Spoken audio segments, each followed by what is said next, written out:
Meus prezados irmãos, a paz do Senhor Jesus, estamos aqui mais uma vez para poder darmos início à nossa escola bíblica dominical desta manhã. Que Deus possa, através da sua palavra, nos orientar, através do teu Santo Espírito. Nós vamos fazer aqui uma oração. O Elias Júnior, hoje, que estará ministrando a palavra de Deus para os irmãos, para vocês.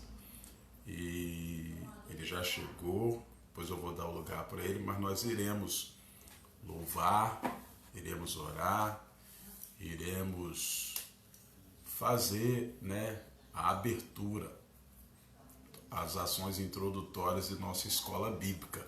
O assunto hoje é importantíssimo, vai falar conosco através da palavra de Deus, e eu quero chamar a sua atenção para estar conosco nesta manhã de domingo. Domingo é dia do Senhor. Quero informar aqui que logo mais estaremos num grande culto de Santa Ceia. É importante você que não é de grupo de risco da pandemia não perder a Santa Ceia do Senhor às 19 horas. E depois aquelas pessoas de grupo de risco vai nos informar, justificar a ausência, para que possamos levar a ceia ou pedir para levar a ceia na sua casa, na sua residência. Paz do Senhor, irmã Débora, Deus te abençoe, Deus abençoe a tua casa, a tua família nessa manhã.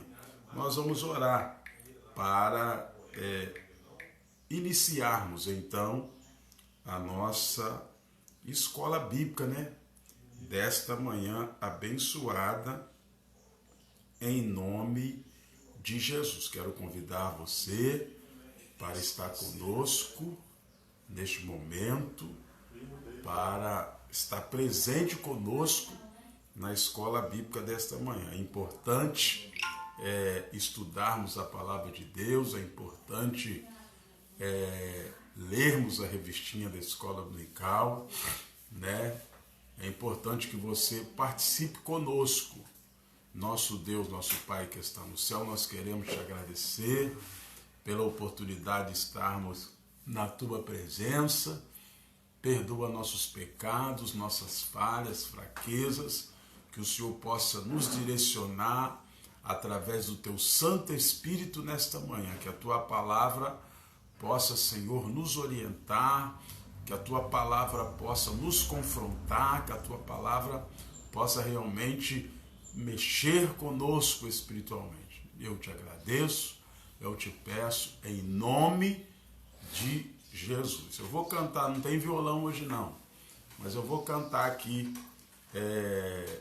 um ou dois hinos, para depois nós fazermos então a leitura. Não vou cantar hino da harpa, não. A leitura da palavra de Deus, a leitura da revista. Hoje eu amanheci louvando com este hino. Eu quero, aqui nessa escola bíblica também, louvar com os irmãos, A paz do Senhor, irmão Jonas, Joninha, que Deus abençoe a tua vida. Quero aqui aproveitar o ensejo, porque nós não tivemos juntos, ainda, para render nossas condolências, nossos sentimentos, sinceros sentimentos, em nome da igreja, em nome da minha família, pelo passamento do seu sogro, Jonas. Que você possa transmitir os nossos sentimentos à sua esposa, irmã Taimara. Quero dizer que nós amamos vocês, são pessoas consideradas como de nossa família, temos uma consideração muito forte pela família do irmão João Pinheiro, e vocês estão incluídos. Sei que não é fácil a dor da perda. Irmã Taimara, ela que passa pela terceira perda praticamente este ano. Nós queremos orar com vocês para que o Espírito de Deus conforte a vida de vocês, em nome do Senhor Jesus. Vamos prosseguir em adorar o Senhor e buscar o Senhor para que Ele nos dê força. Não é fácil, mas Deus é fiel e tem nos guardado até aqui, Renova renova-me, Senhor Jesus. Já não quero ser igual. Renova-me, Senhor Jesus. Põe em mim teu coração, porque tudo que há dentro de mim necessita ser mudado, Senhor, porque tudo que há dentro do meu coração necessita mais de ti. Renova-me, Senhor Jesus. Já não quero ser igual. Renova-me, Senhor Jesus. Põe em mim teu coração, porque tudo que há dentro de mim necessita ser mudado, Senhor, porque tudo que há dentro do meu coração necessita mais de ti.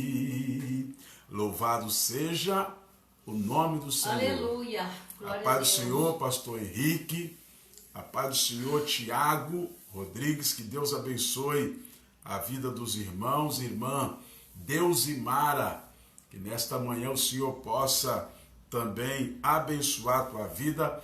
Compartilha aí nesse início de escola com os teus irmãos, com os teus amigos, né? Aí de Facebook.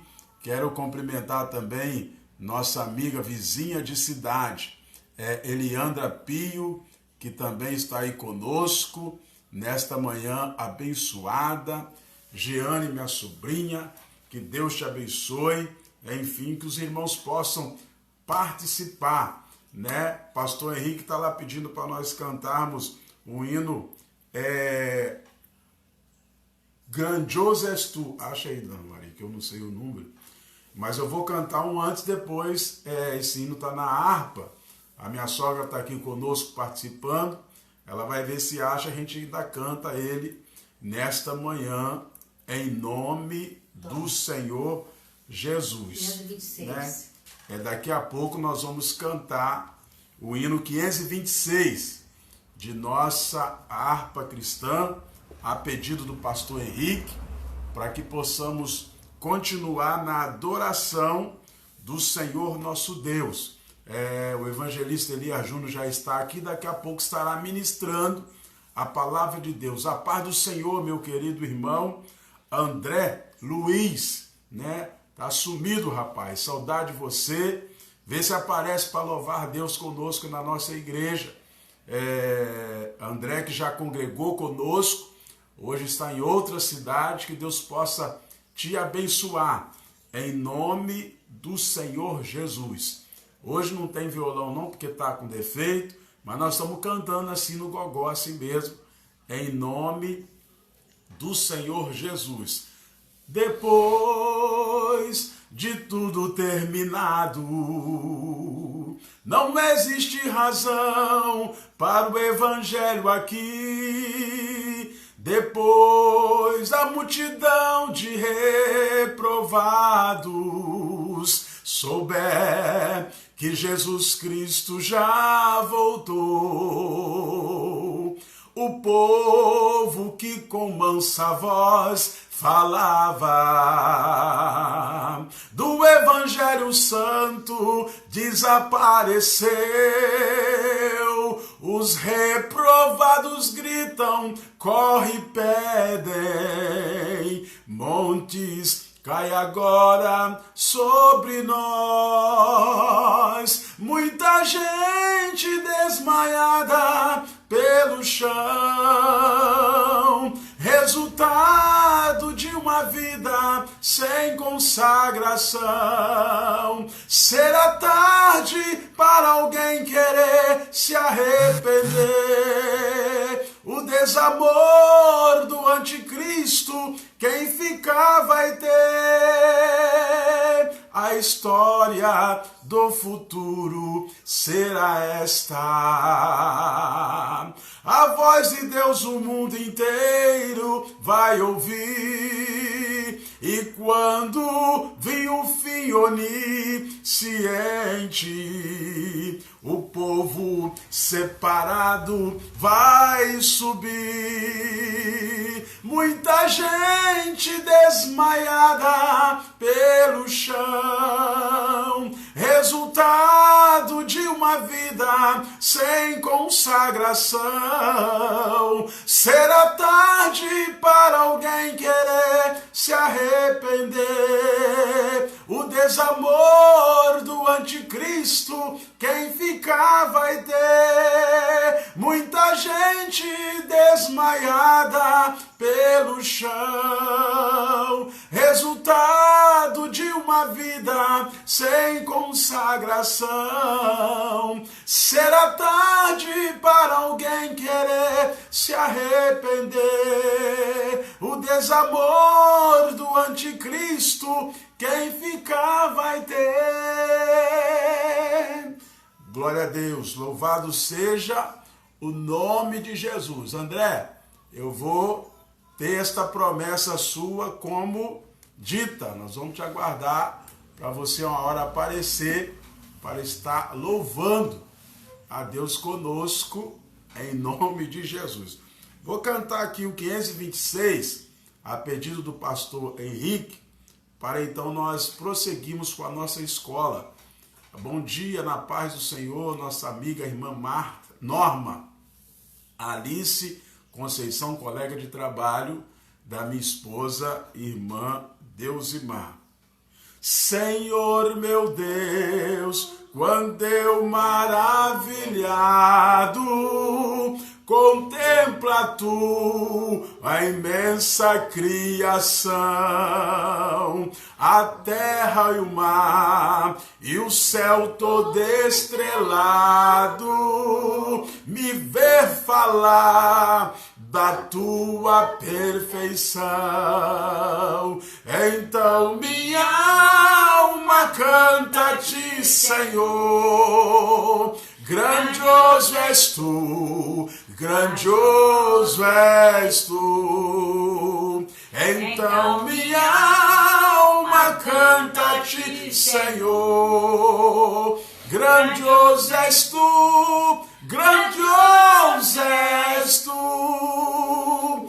Quando as estrelas estão de mim distantes, vejo a brilhar com vivo esplendor. Relembro a Deus as glórias cintilantes que meu Jesus deixou por teu amor. Então minha alma canta-te, Senhor. Grandioso és tu, grandioso és tu. Então minha alma canta-te, Senhor. Grandioso és tu, grandioso és tu.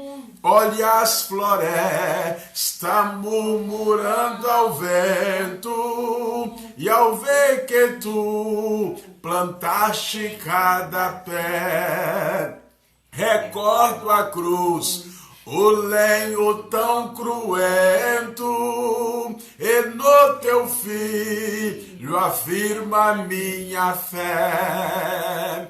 Então minha alma canta-te, Senhor. Grandioso és tu, grandioso és tu. Então minha alma canta-te, Senhor. Grandioso és tu, grandioso és tu. quando peço que tu não poupasse teu filho amado por amor de mim, meu coração que nele tu ganhaste, transborda, ó Pai, de amor que não tem fim. Então minha alma canta-te, Senhor. Grandioso és tu, grandioso és tu. Então minha alma canta-te, Senhor. Grandioso és tu, grandioso és tu. Glória a Deus. Aleluia. Glória Louvado a Deus. seja o nome de Jesus. Eu quero cumprimentar também nesta manhã pastor Jerônimo Lousada. Que Deus possa abençoar a tua vida, Jerônimo, nesta manhã abençoada. Muito obrigado aí pela sua atenção. Esposo da nossa irmã Glória, lá de Piúma, já foi ovelha conosco lá em Castelo. Que Deus possa te abençoar no seu ministério, nesta manhã abençoada, em nome do Senhor Jesus nosso Deus. A lição hoje, querido, é de número 9. Hoje é 30 de agosto de 2020, né? O ano já está indo embora e nós estamos aqui dando glória a Deus. Como vencer as oposições à obra de Deus? Como vencer as oposições à obra de Deus? O texto áureo diz que: mas em todas estas coisas somos mais do que vencedores por aquele que nos amou. A verdade prática diz que quando nós depositamos nossa confiança em Deus, descobrimos que Ele é muito maior do que todos os outros. Deu uma paradinha aqui, internet é assim mesmo. Quero cumprimentar meu amigo Alcides Fonseca Baiense. A paz do Senhor Jesus, que Deus te abençoe. Saudade de você, rapaz, lá de Barra de Marataízes. Nós vamos para a leitura bíblica em classe, irmãos, que está registrada no livro de Neemias, capítulo 4, do 8 ao 20, 1 João 4, 5, verso 5. Acompanhe a leitura da palavra de Deus, que vai servir de caminho, servir de norte, servir de base, para que você possa entender tudo aquilo que vai ser ensinado nesta manhã em nome de Jesus. E ligaram-se entre si todos para virem atacar Jerusalém e para os desviarem do seu intento. Porém, nós oramos ao nosso Deus e pusemos uma guarda contra eles, de dia e de noite por causa deles. Então disse Judá: já desfaleceram as forças dos acarretadores, e o pó é muito, e nós não poderemos edificar o muro. Disseram, porém, os nossos inimigos: nada saberão disso, nem verão, até que entremos no meio deles e os matemos. Assim faremos cessar a obra. E sucedeu que, vindo os judeus que habitavam entre eles, 10 vezes nos disseram que de todos os lugares tornavam a nós, pelo que pus guarda nos lugares baixos, por detrás do muro e nos altos. E pus o povo pelas suas famílias, com as suas espadas, com as suas lanças e com seus arcos. E olhei e levantei-me e disse aos nobres e aos magistrados e ao resto do povo: não os temais, lembrai-vos do Senhor grande e terrível, e pelejai pelos vossos irmãos, vossos filhos, vossas mulheres e vossas casas. E sucedeu que, ouvindo os nossos inimigos, que já o sabíamos, e que Deus tinha dissipado o conselho deles, todos voltamos ao muro, cada um à sua obra. E sucedeu que desde aquele dia, metade dos meus moços trabalhava na obra, e a outra metade deles tinha as lanças, e os escudos, os arcos, as couraças, e os chefes estavam por detrás de toda a carra de Judá, os que edificavam o muro, e os que traziam as cargas, e os que carregavam, cada um com uma mão fazia a obra, e na outra tinha as armas. E os edificadores, cada um trazia a sua espada, cingida aos lombos, e edificavam, e os que tocavam a trombeta estavam junto comigo. E disse ao magistrado e ao resto do povo: grande e extensa é a obra, e nós estamos apartados do muro, longe um dos outros. No lugar onde ouvirdes o som da buzina, ali vos ajuntareis conosco, e o nosso Deus pelejará por vós. 1 João 4. Filhinhos, sois de Deus, e já os tendes vencido, porque maior é o que está em vós do que o que está no mundo. Quem é que vence o mundo, senão aquele que crê que Jesus é o Filho de Deus? Glória a Deus. Temos aqui feito a leitura bíblica em classe. Nós iremos fazer uma oração aqui e queremos chamar a sua atenção que continue conosco nesta manhã, aprendendo uns com os outros nesse tema importantíssimo de como vencer as nossas oposições quando estamos exercendo o nosso ministério, fazendo a obra de Deus. Nosso Deus, nosso Pai que está no céu, nós queremos mais uma vez agradecer nesta manhã, Senhor, de propósito, de milagres, de promessas, que o Senhor possa ajudar o teu filho a explanar a tua palavra. Nos dê discernimento, Senhor, da tua palavra. Fica conosco, dá-nos um dia na tua presença, que os teus filhos realmente sejam alcançados através do teu Espírito por essa palavra. É o que nós te pedimos e o que nós te agradecemos, Senhor, em nome de Jesus. Glória a Deus.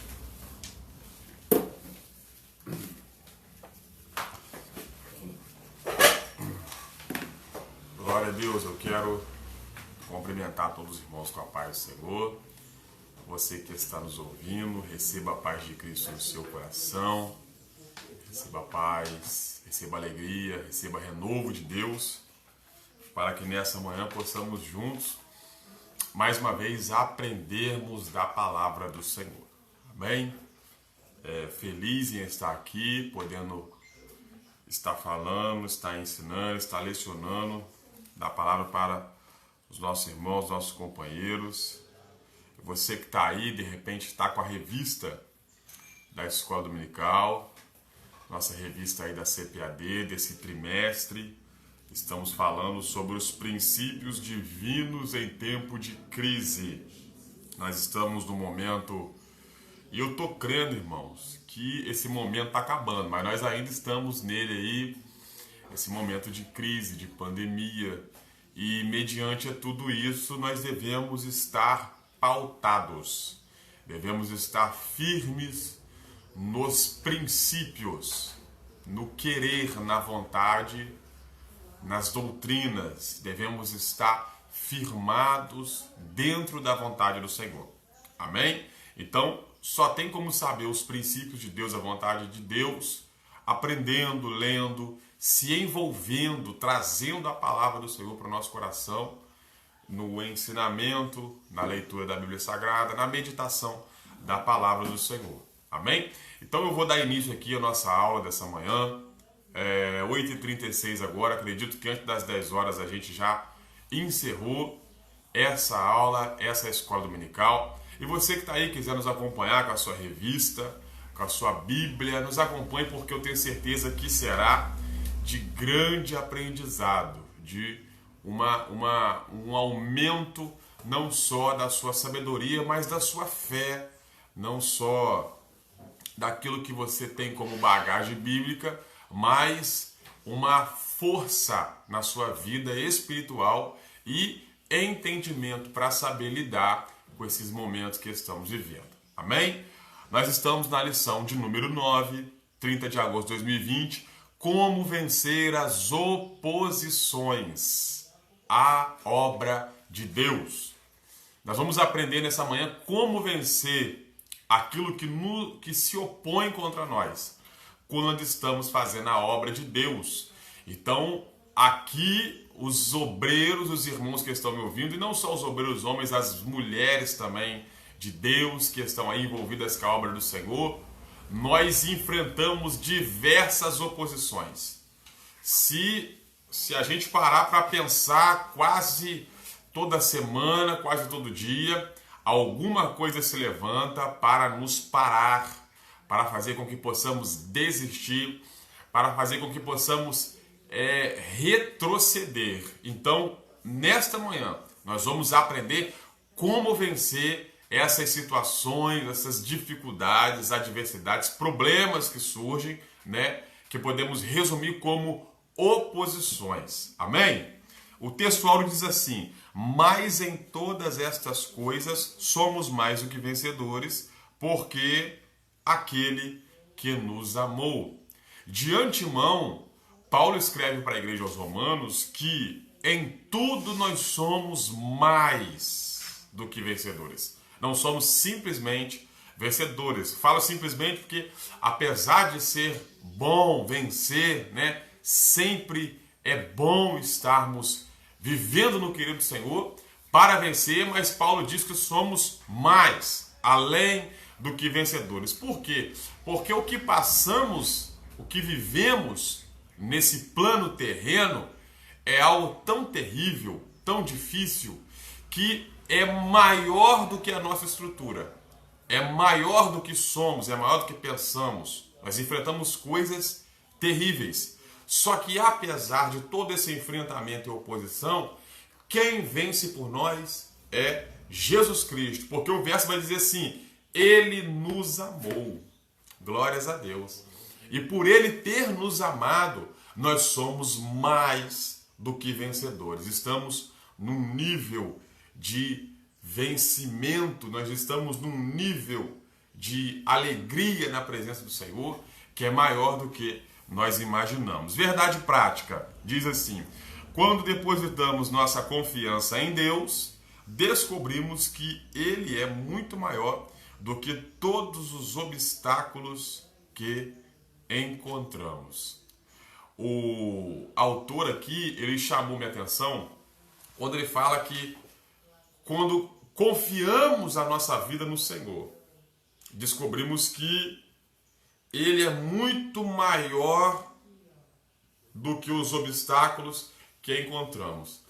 E nós temos muitas vezes, a nossa caminhada cristã, nós falamos que vamos na igreja, fazemos parte de uma igreja, uma congregação, é um conjunto, enfim, estamos envolvidos com a obra do Senhor, com a igreja, e devido às dificuldades, às adversidades, os problemas que surgem, muitos de nós ficamos abatidos, ficamos angustiados, passamos algumas coisas que nos entristecem, que nos deixam muitas vezes querendo, com um sentimento de desistência daquilo que o Senhor nos chamou para fazer.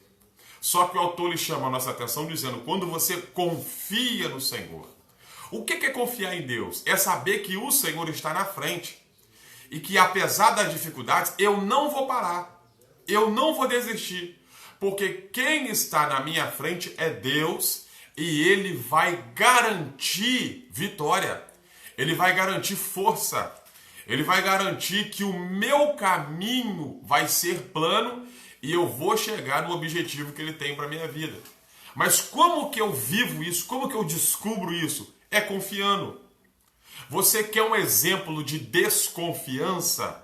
Quando você se sente sozinho, quando você fala, não tem ninguém por mim, ninguém me ajuda, quando você muitas das vezes até declara, eu não vou conseguir, de fato você sozinho não vai, mas quando você confia, você sabe que o Senhor está do seu lado, que o Espírito Santo de Deus ele está te acompanhando, apesar de muitos até ter te abandonado. Deus, Ele continua com você, mas você precisa confiar e descobrir que a todo momento Ele está do seu lado e que você vai ter vitória na sua caminhada. Amém? Então eu vou estar indo lá para a introdução da lição. A revista EBD, os irmãos sabem, ela é muito bem assim organizada nas suas lições, nos seus estudos, né? Tem o seu começo, meio e fim, no sentido de desenvolver e acompanhar o nosso entendimento. Então eu quero ler aqui na introdução e logo vou explicando e explanando para os irmãos nesta manhã. Introdução. Na lição 7, observamos como a construção dos muros em Jerusalém provocou uma dura resistência por parte dos samaritanos. Nesta lição iremos observar mais detalhadamente as diferentes formas de seus ataques e o modo como os judeus conseguiram vencê-los e concluir a obra. Amados, eu esqueci de ressaltar, mas está aqui, ó, do meu lado, a irmã Mariazinha, é a minha avó, está aqui me dando uma força. Hoje estamos aqui lecionando na escola dominical e ela, como é uma aluna, além de ser aluna, é professora também. Muitos anos de escola dominical, muito tempo como aluna e professora, e hoje está aqui nos ajudando para que juntos podemos aprender a palavra do Senhor. Amém? Amados, então vamos entender o que está acontecendo aqui. O que o autor trouxe como história para o nosso aprendizado nessa manhã.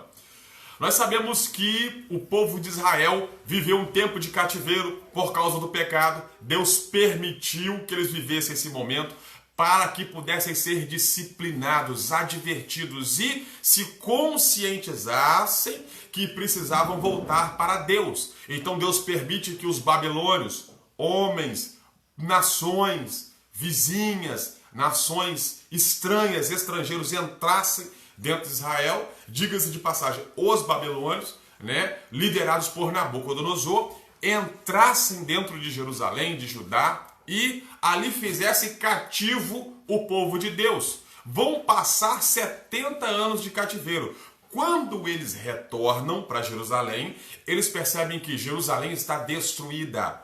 Os muros de Jerusalém estão quebrados, porque as cidades eram cercadas, eram sitiadas por muros, e muro fala de proteção. Então o muro de Jerusalém estava destruído, estava em ruínas, o templo estava também destruído, foi queimado, casas, ou seja, dentro de Jerusalém, na região ali de Judá, estavam de fato um local de muito entulho, de muita destruição, de muita tristeza, porque os babilônios não só fizeram cativos o povo de Deus, mas eles foram lá dentro de Jerusalém e destruíram tudo aquilo que os judeus tinham construído. Então, quando se encerra o cativeiro, os judeus voltando percebem que tudo está destruído. O que eles vão pensar? Devemos então reconstruir, restaurar os muros, a casa de Deus. Nesse meio tempo, nesse momento de vontade de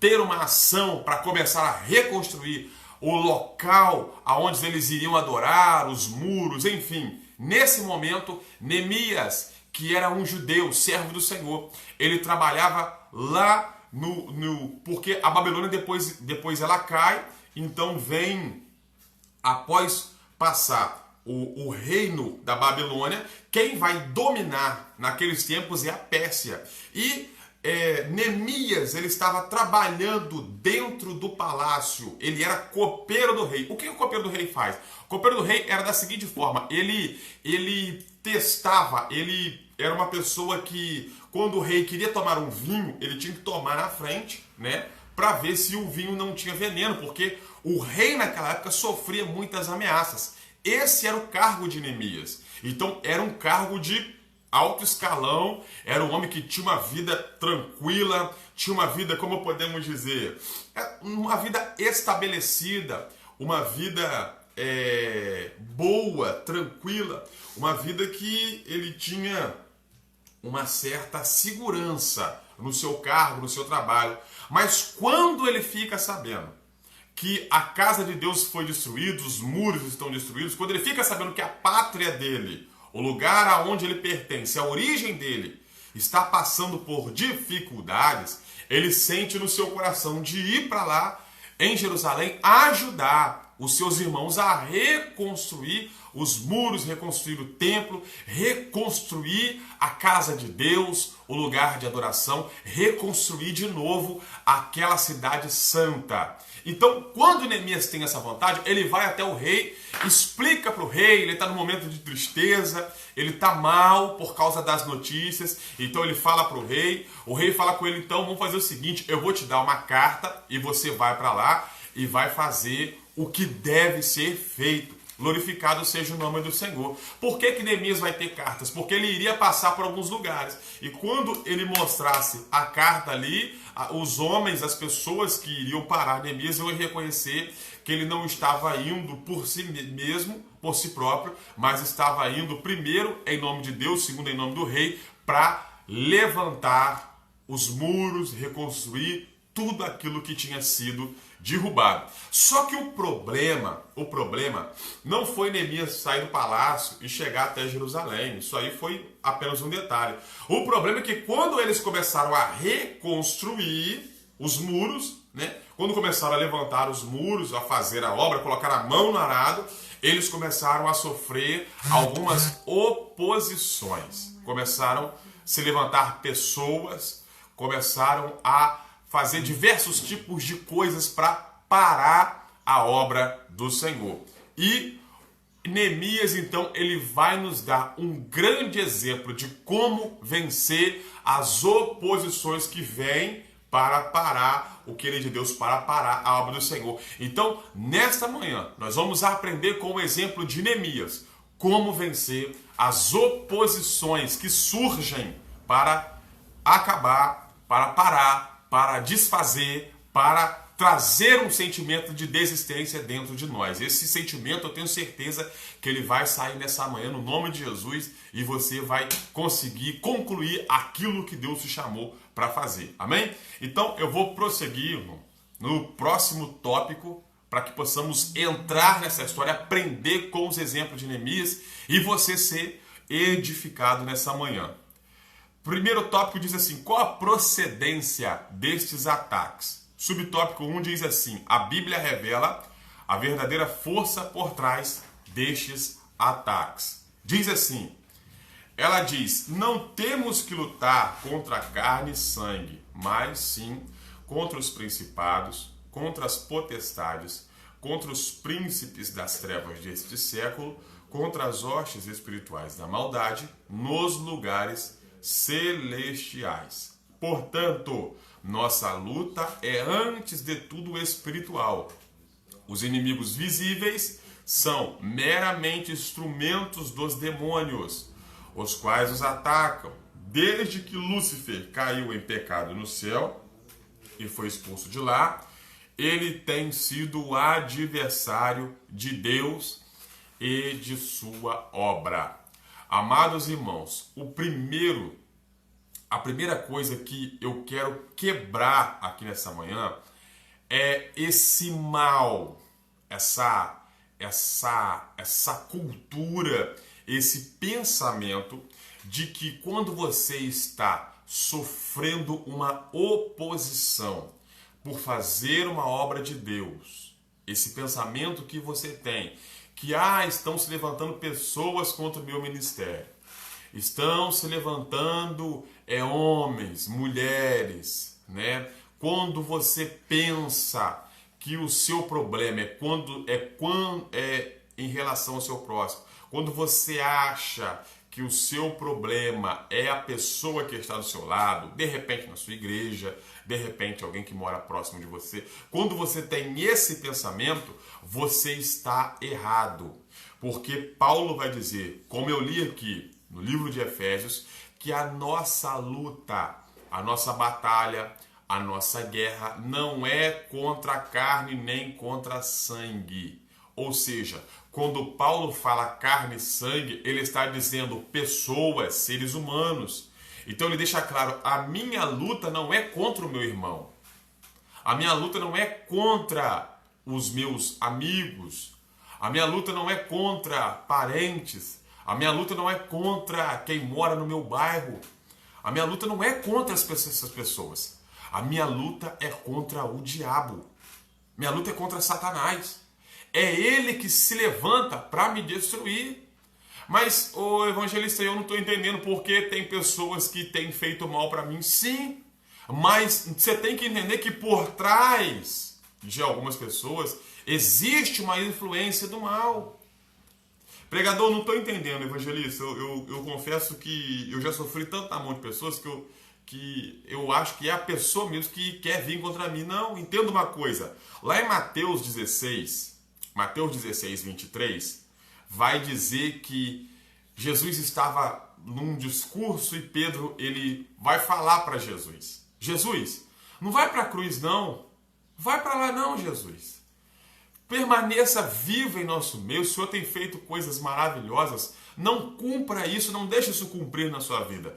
Jesus olha para Pedro e fala assim: para trás de mim, Satanás, o Senhor te repreenda. Não penses que você, diabo, vai acabar com o propósito que Deus tem na minha vida. O que Jesus está nos deixando como lição? Você percebe que Jesus aqui não está repreendendo Pedro. Ele está repreendendo o diabo. Jesus não está reclamando, falando mal de Pedro, dizendo que Pedro é isso, que Pedro é aquilo. Jesus não olha para Pedro e fala assim: Pedro, não atrapalhe o meu propósito. Não. Jesus sabe que por trás, Jesus sabe que existe uma influência que está ali, e essa influência está fazendo com que Pedro fale o que não deve ser dito, querendo que Pedro fale o que não é para falar. Ô evangelista, me explica uma coisa. Então, tem crente que anda possesso? Também não. Isso é uma inverdade. Por quê? Porque se a pessoa é servo de Deus, escute bem isso aqui, se a pessoa é um servo de Deus, crente, que declarou Jesus como seu Salvador, que tem caminhado na presença de Deus com alegria, com sinceridade, com honestidade, vivendo o querer do Senhor em santidade, essa pessoa nunca será possuída. Essa pessoa não vai ser possuída. Lá em Coríntios vai dizer que nós somos templo, os crentes são templos do Espírito Santo de Deus. Se somos templo, nosso corpo ele é habitado pelo Espírito Santo. Aí Paulo vai escrever lá em Coríntios da seguinte forma: como que se o templo do Espírito Santo é de Deus, como que vai habitar dois dentro de um, sendo que um é santo e o outro é de Belial? Então, quando Paulo fala isso, ele está dizendo: o servo de Deus, ele possui a presença do Espírito Santo na sua vida. Então, ele possuindo a presença do Espírito Santo, como que o diabo vai dominar sobre ele? Como que o diabo ele vai possuir, um demônio no caso, vai possuir a pessoa? E quando falamos de possessão, a Bíblia também dá margem para falarmos sobre isso, né? Porque no Novo Testamento ali pessoas eram possuídas e Jesus ele repreendia. Só que o que o demônio faz muitas das vezes se o crente não vigiar? Ele não vai possuir, mas ele vai de alguma forma tentar influenciar. Ele faz isso. Ele tenta influenciar com alguma coisa, de alguma maneira. Ele tentou influenciar Jesus, como que ele não vai tentar influenciar a minha e a sua vida? Então ele de alguma forma, ele vai querer trazer uma influência na mente da pessoa, de alguma maneira, algo que a pessoa às vezes lê, vê, de alguma forma, a pessoa talvez crie um sentimento e faz como Pedro fez, dessa forma. Então, Pedro não estava possuído, você deve entender isso, Pedro não estava possuído. É como se Pedro ali, no momento que ele se desliga, junta um misto de sentimento, né, com uma apropriação do inimigo, do demônio, em cima daquela palavra, Jesus, no seu discernimento, ele entendeu: opa, quem está querendo influenciar é Satanás. Então, o meu problema não é Pedro. O meu problema não é a pessoa de Pedro. O meu problema é o diabo. Então, o que o autor está falando para o nosso coração e para o nosso entendimento nessa manhã? Que os nossos inimigos, o seu inimigo, o seu opositor não é o seu irmão. Entenda isso, não é. Por mais que você ouça uma palavra que te fez mal, que te feriu, ou que alguém esteja planejando algo contra você, você não tem que orar: ah, Deus, o Senhor podia matar Beltrano, o Senhor podia acabar com a vida de fulano de tal. Não, você não deve ter esse entendimento, porque a Bíblia já nos instrui a respeito disso. Olha, a nossa batalha, a nossa guerra é contra a carne e contra a sangue. Agora, eu e o meu próximo, eu tenho que ter paz. Tem que ter paz. Se a pessoa não quer ter paz comigo, eu não tenho como fazer nada. A Bíblia também fala sobre isso. Quando você pede perdão ou você procura perdoar alguém, você perdoou, você vai seguir o seu caminho. Agora, se a pessoa não quer, É quando Jesus fala sobre a oferta. Jesus fala sobre a oferta, e o que ele vai dizer? Ele diz da seguinte forma: quando você for entregar a oferta, você vai entregar a sua oferta. E se você perceber que existe alguém que tem algo contra você, você vai lá, resolve com a pessoa e depois entrega a sua oferta para que Deus venha receber aquilo que você entregou no altar. Então você vai lá na pessoa e pede perdão. Olha, se eu falei alguma coisa, se eu fiz alguma coisa, você me perdoa. A pessoa te perdoou, acabou. Da mesma forma, se de repente você for lá, às vezes a pessoa te fez mal, mas você quer pedir perdão para acabar com o problema. Você foi lá e fala assim: olha, você me perdoa daquilo. A pessoa não quer te perdoar, é a pessoa com Deus. A sua parte você fez. Então nós temos que entender que a igreja às vezes tem problemas demais em relação às pessoas estarem se relacionando, uma falta de união, uma contenda. E aí você fala assim: uma pessoa é muito ruim. Não, é o inimigo que muitas vezes ele vai jogar ervas daninhas, vai de alguma forma trazer uma semente, uma influência ruim. E se o crente não vigiar, e por que muitas das vezes as pessoas falam coisas que vêm de uma influência maldosa? Por falta de vigilância. Por falta da pessoa não estar em vigilância, não está ligado, não está se policiando daquilo que vai falar, daquilo que vai demonstrar para alguém. E isso tem feito com que muitas pessoas tenham problemas entre si dentro de uma igreja. Isso é grave, não pode acontecer, e isso acontece porque as pessoas não entendem que a sua batalha não é contra o seu próximo, mas é contra o inimigo. Então, o que eu vou entender? Que é uma batalha espiritual. É uma batalha espiritual, que você não vê o diabo, você não vê um demônio, você não vê. Se eu não vejo e ele atua, é uma força espiritual. Então não tem como eu vencer uma batalha espiritual batalhando no campo carnal. Pega essa e não esquece nunca mais. Não tem como você vencer uma batalha espiritual batalhando no campo carnal. Então, Neemias, ele estava enfrentando uma batalha espiritual, e essa batalha ela trazia influências sobre pessoas, e essas influências estavam batendo de frente contra a obra que Neemias estava desempenhando. E como que Neemias vai vencer? É o que vamos estudar e o que já começamos a aprender nessa manhã. Então, a primeira coisa que nós devemos entender: quem quer acabar com a sua vida é o diabo. Entenda isso. Quem quer acabar com você é o inimigo das nossas almas. E se alguém falar assim: eu quero acabar com a sua vida, isso não provém de Deus. Isso é uma pessoa que está sendo influenciada pelo inimigo. Então, muito cuidado, muita vigilância. Antes de sair falando qualquer coisa, ore, peça ao Senhor discernimento para que você possa saber lidar com essas dificuldades. E o melhor jeito é orando, buscando o Senhor, jejuando, entendendo que Deus é quem te dá a vitória sobre oposições que surgem, mas apesar de tudo você sai mais do que vencedor, porque você está em vigilância na presença de Deus. Vamos passar para o próximo tópico? Qual a orientação que a Bíblia dá diante desta luta?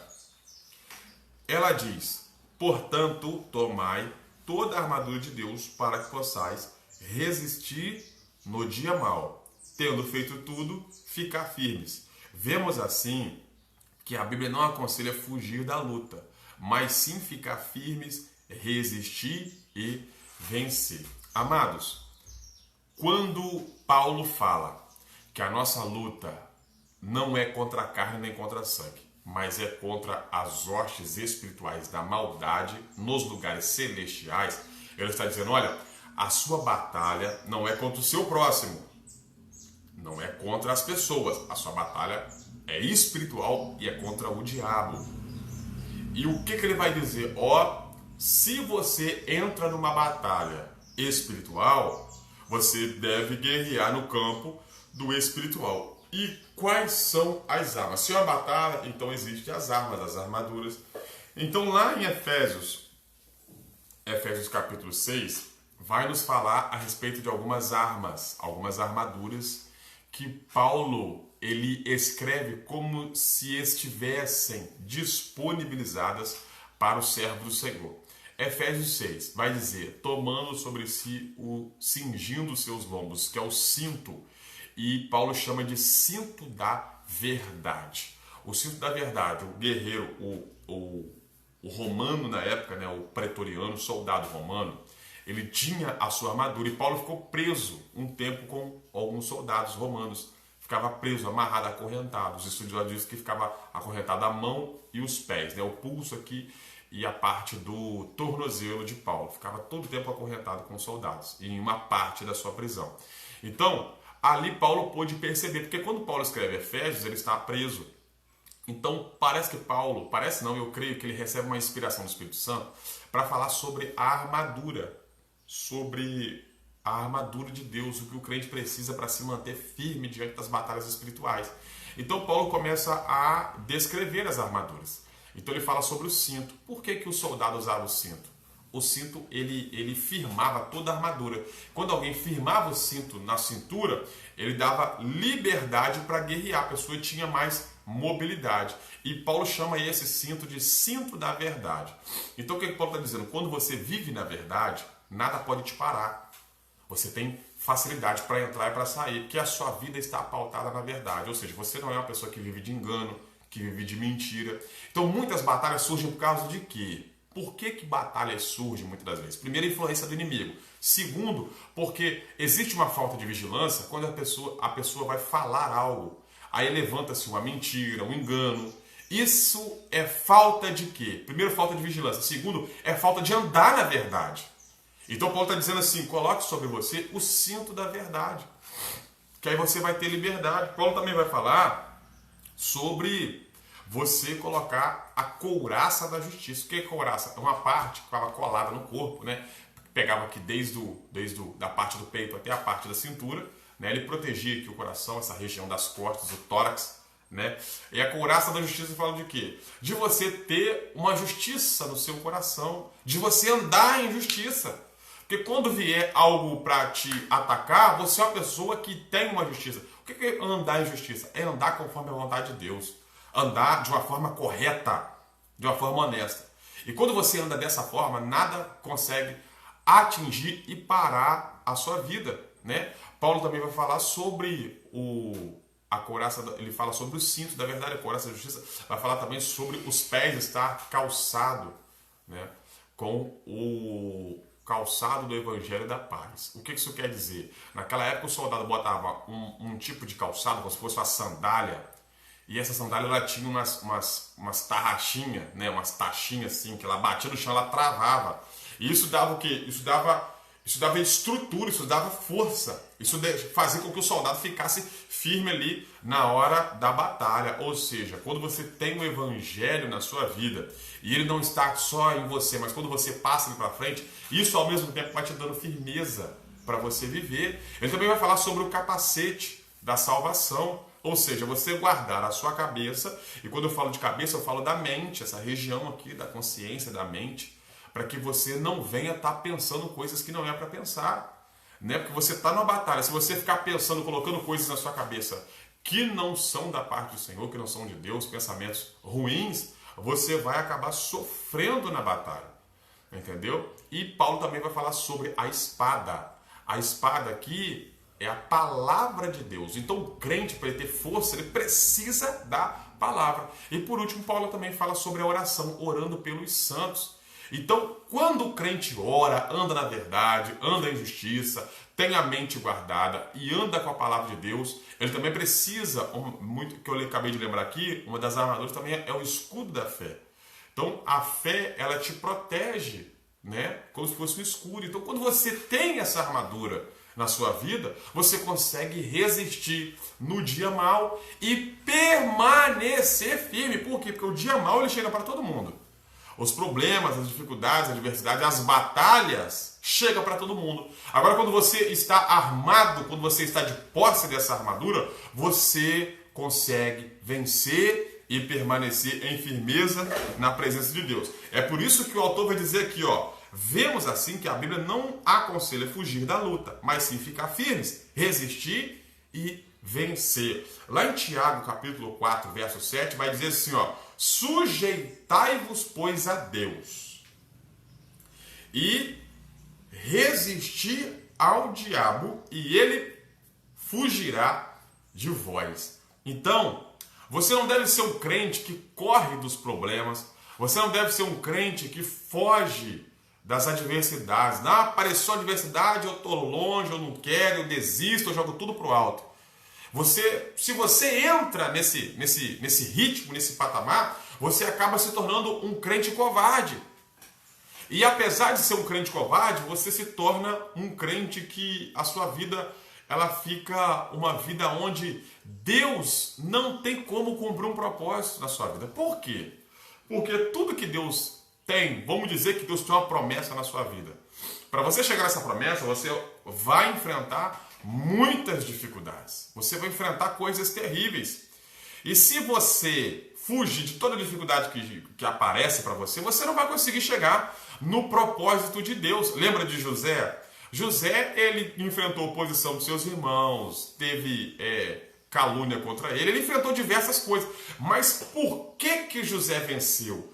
Porque ele se manteve firme, ele não arredou o pé da batalha. Ele permaneceu ali. Então, quando a adversidade chega e você se faz de fraco, eu não aguento, eu não quero, é por isso que o proverbista Salomão vai dizer no livro de Provérbios: se te fizeres fraco no dia da batalha, menor será a tua força. Então Deus está dizendo, você precisa resistir, você precisa se manter de pé, se manter firme.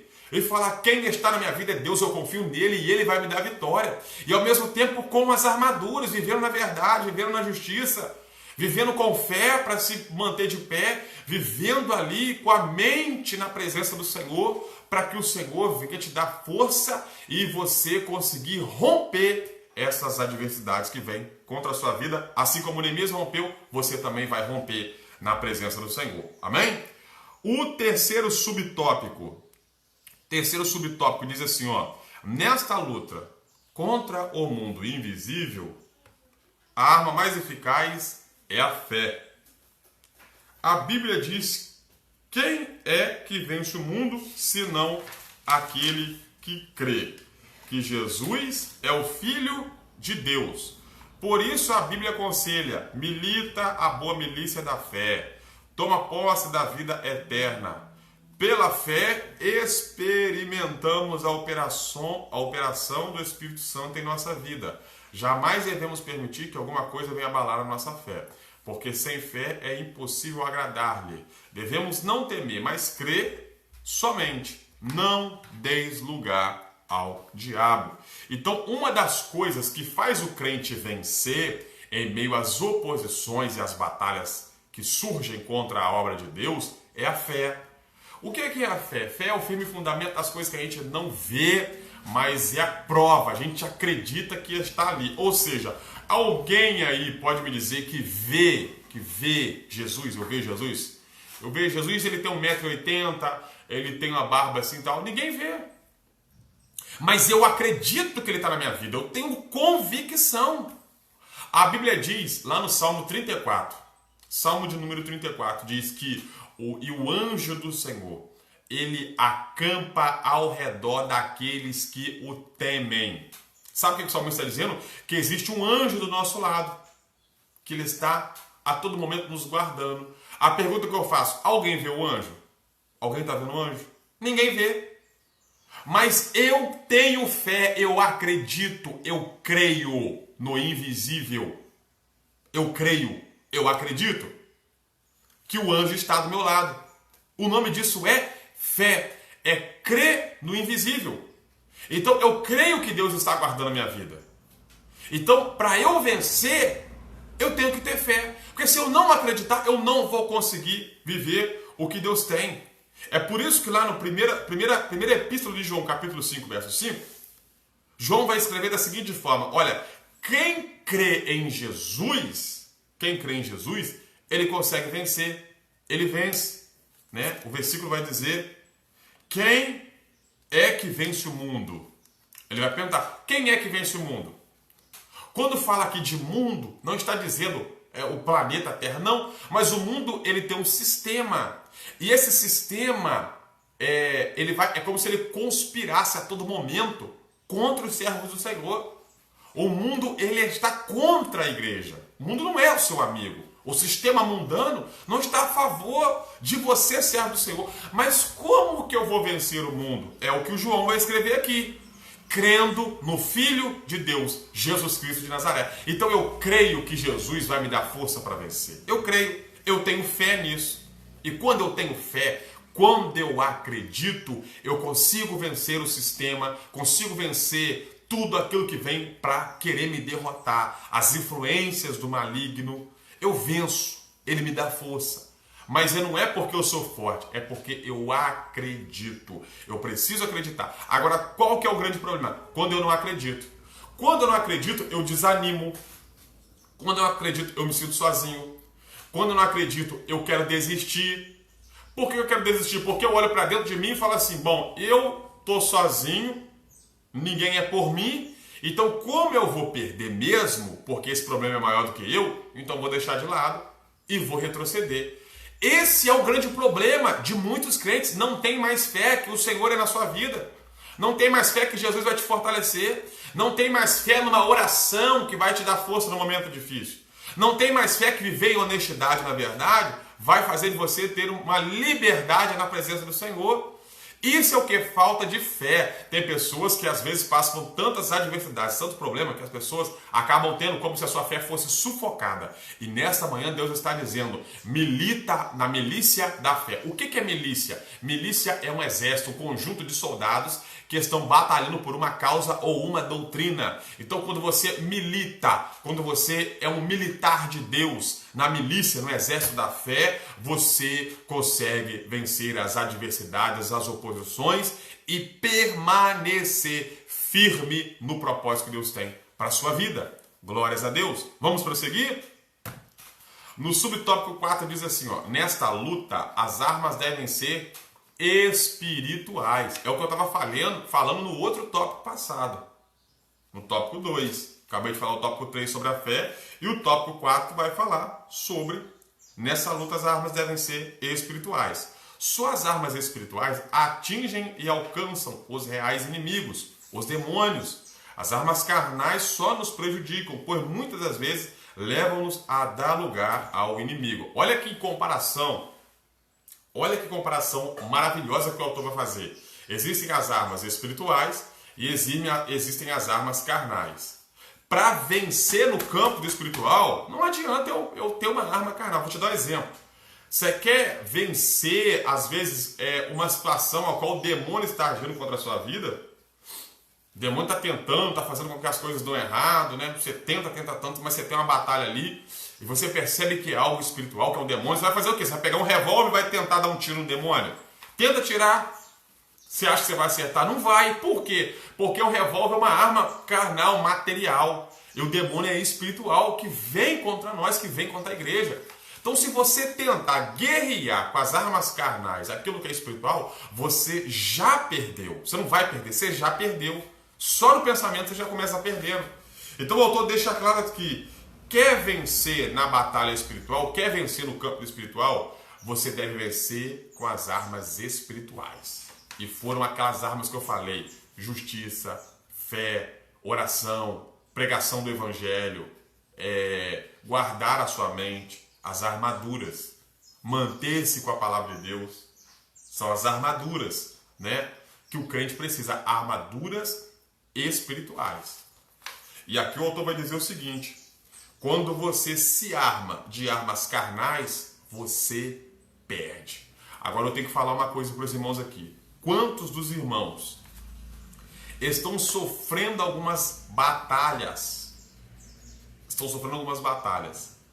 E nessas batalhas, ao invés de ir para a oração, pedir a Deus misericórdia para acabar com aquele problema, vou te dar um exemplo. Muito comum, que tem gente que vai torcer o nariz. Comum esse aqui, ó. De repente, Dois irmãos têm um problema na igreja. Um irmão quer fazer de um jeito, o irmão quer fazer de outro. Vamos dizer que são dois líderes de jovens. E de repente eles entram num embate, um contra o outro, falando, eu penso assim, você pensa assim, você está errado. Aí o outro fala, não, você que está errado. Fica um rebatendo o outro. Aí cria uma contenda. Aí alguns que são amigos de um tomam partido e fica ali, não, fulano X está certo. Aí os outros amigos do Y, o parente do Y, não, o Y está certo. Aí cria aquela contenda generalizada. O que deve ser feito? Primeira coisa, os dois devem entrar num consenso, não deixar que essa confusão cresça e entrar em oração e pedir ao Senhor para repreender essa influência que está sendo lançada no meio de uma igreja.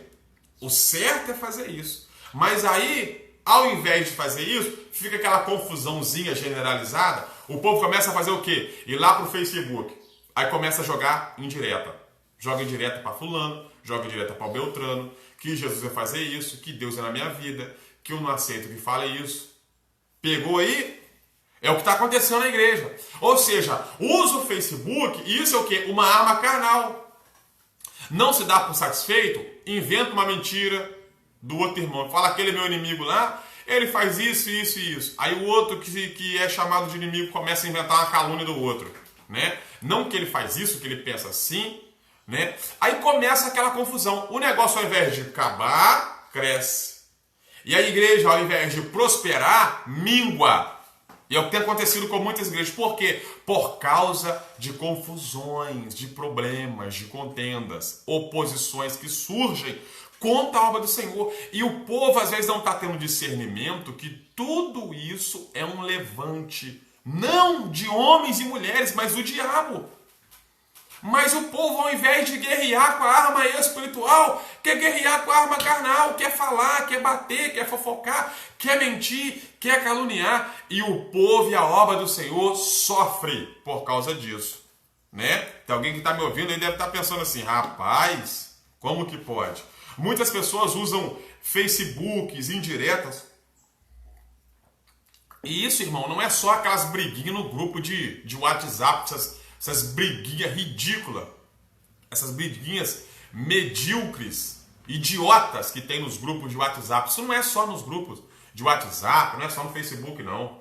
Tem crente que se der confiança para ele parte para cima de outro crente. Quer dar soco, quer dar pontapé, entendeu? Ou seja, está usando as armas carnais para querer vencer, né? Tem crente que já tá querendo arrumar uma maneira aí de tentar comprar um revólver e dar um tiro. Um obreiro querendo dar um tiro no outro obreiro, porque o obreiro falou isso da vida dele e tal, entendeu? Usa de fofoca. Não, eu vou botar uma faca na cintura, porque quando o obreiro chegar na igreja, eu vou esperar ele sair do carro e vou dar uma facada nas costas dele. Olha aí que doideira. Você pensa bem, ou seja, é uma batalha espiritual que o crente quer vencer com armas carnais. Nunca vai vencer, sempre vai perder. E a igreja tem perdido por causa disso. Por quê? Porque os crentes não querem ser espirituais. O crente que quer vencer na carnalidade é porque ele é carnal. Agora, o crente espiritual, ele discerne o problema. Ele tem discernimento. E ele já pega, opa, está surgindo uma confusão aí, nós vamos orar. Vou pedir perdão que eu tiver que pedir. Vamos nos consertar, vamos acabar com esse problema. Vamos jejuar. E Deus vai atirar o fermento. Deus vai tirar isso para fora, vai jogar fora. Agora, como que você vai batalhar? Como que você vai batalhar numa batalha espiritual com as armas carnais? O povo de Deus está trocando as armas. E é por isso que a gente está perdendo. É por isso que a igreja sofre. Por quê? Porque ao invés de resolver, a gente começa, né? E isso não é só em igreja pequena, isso não é só em congregação. Irmãos, isso está acontecendo na alta cúpula, né, das estrelas, do estrelato gospel, né? Grandes pastores de renome, de nome. Volta e meia tem uma confusãozinha aí na internet, um jogando indireta contra o outro, um respondendo o outro, não vou te responder, porque a nossa batalha é contra a carne e contra a sangue. E está faltando alguém com discernimento falar assim, olha, eu vou acabar com o problema na raiz.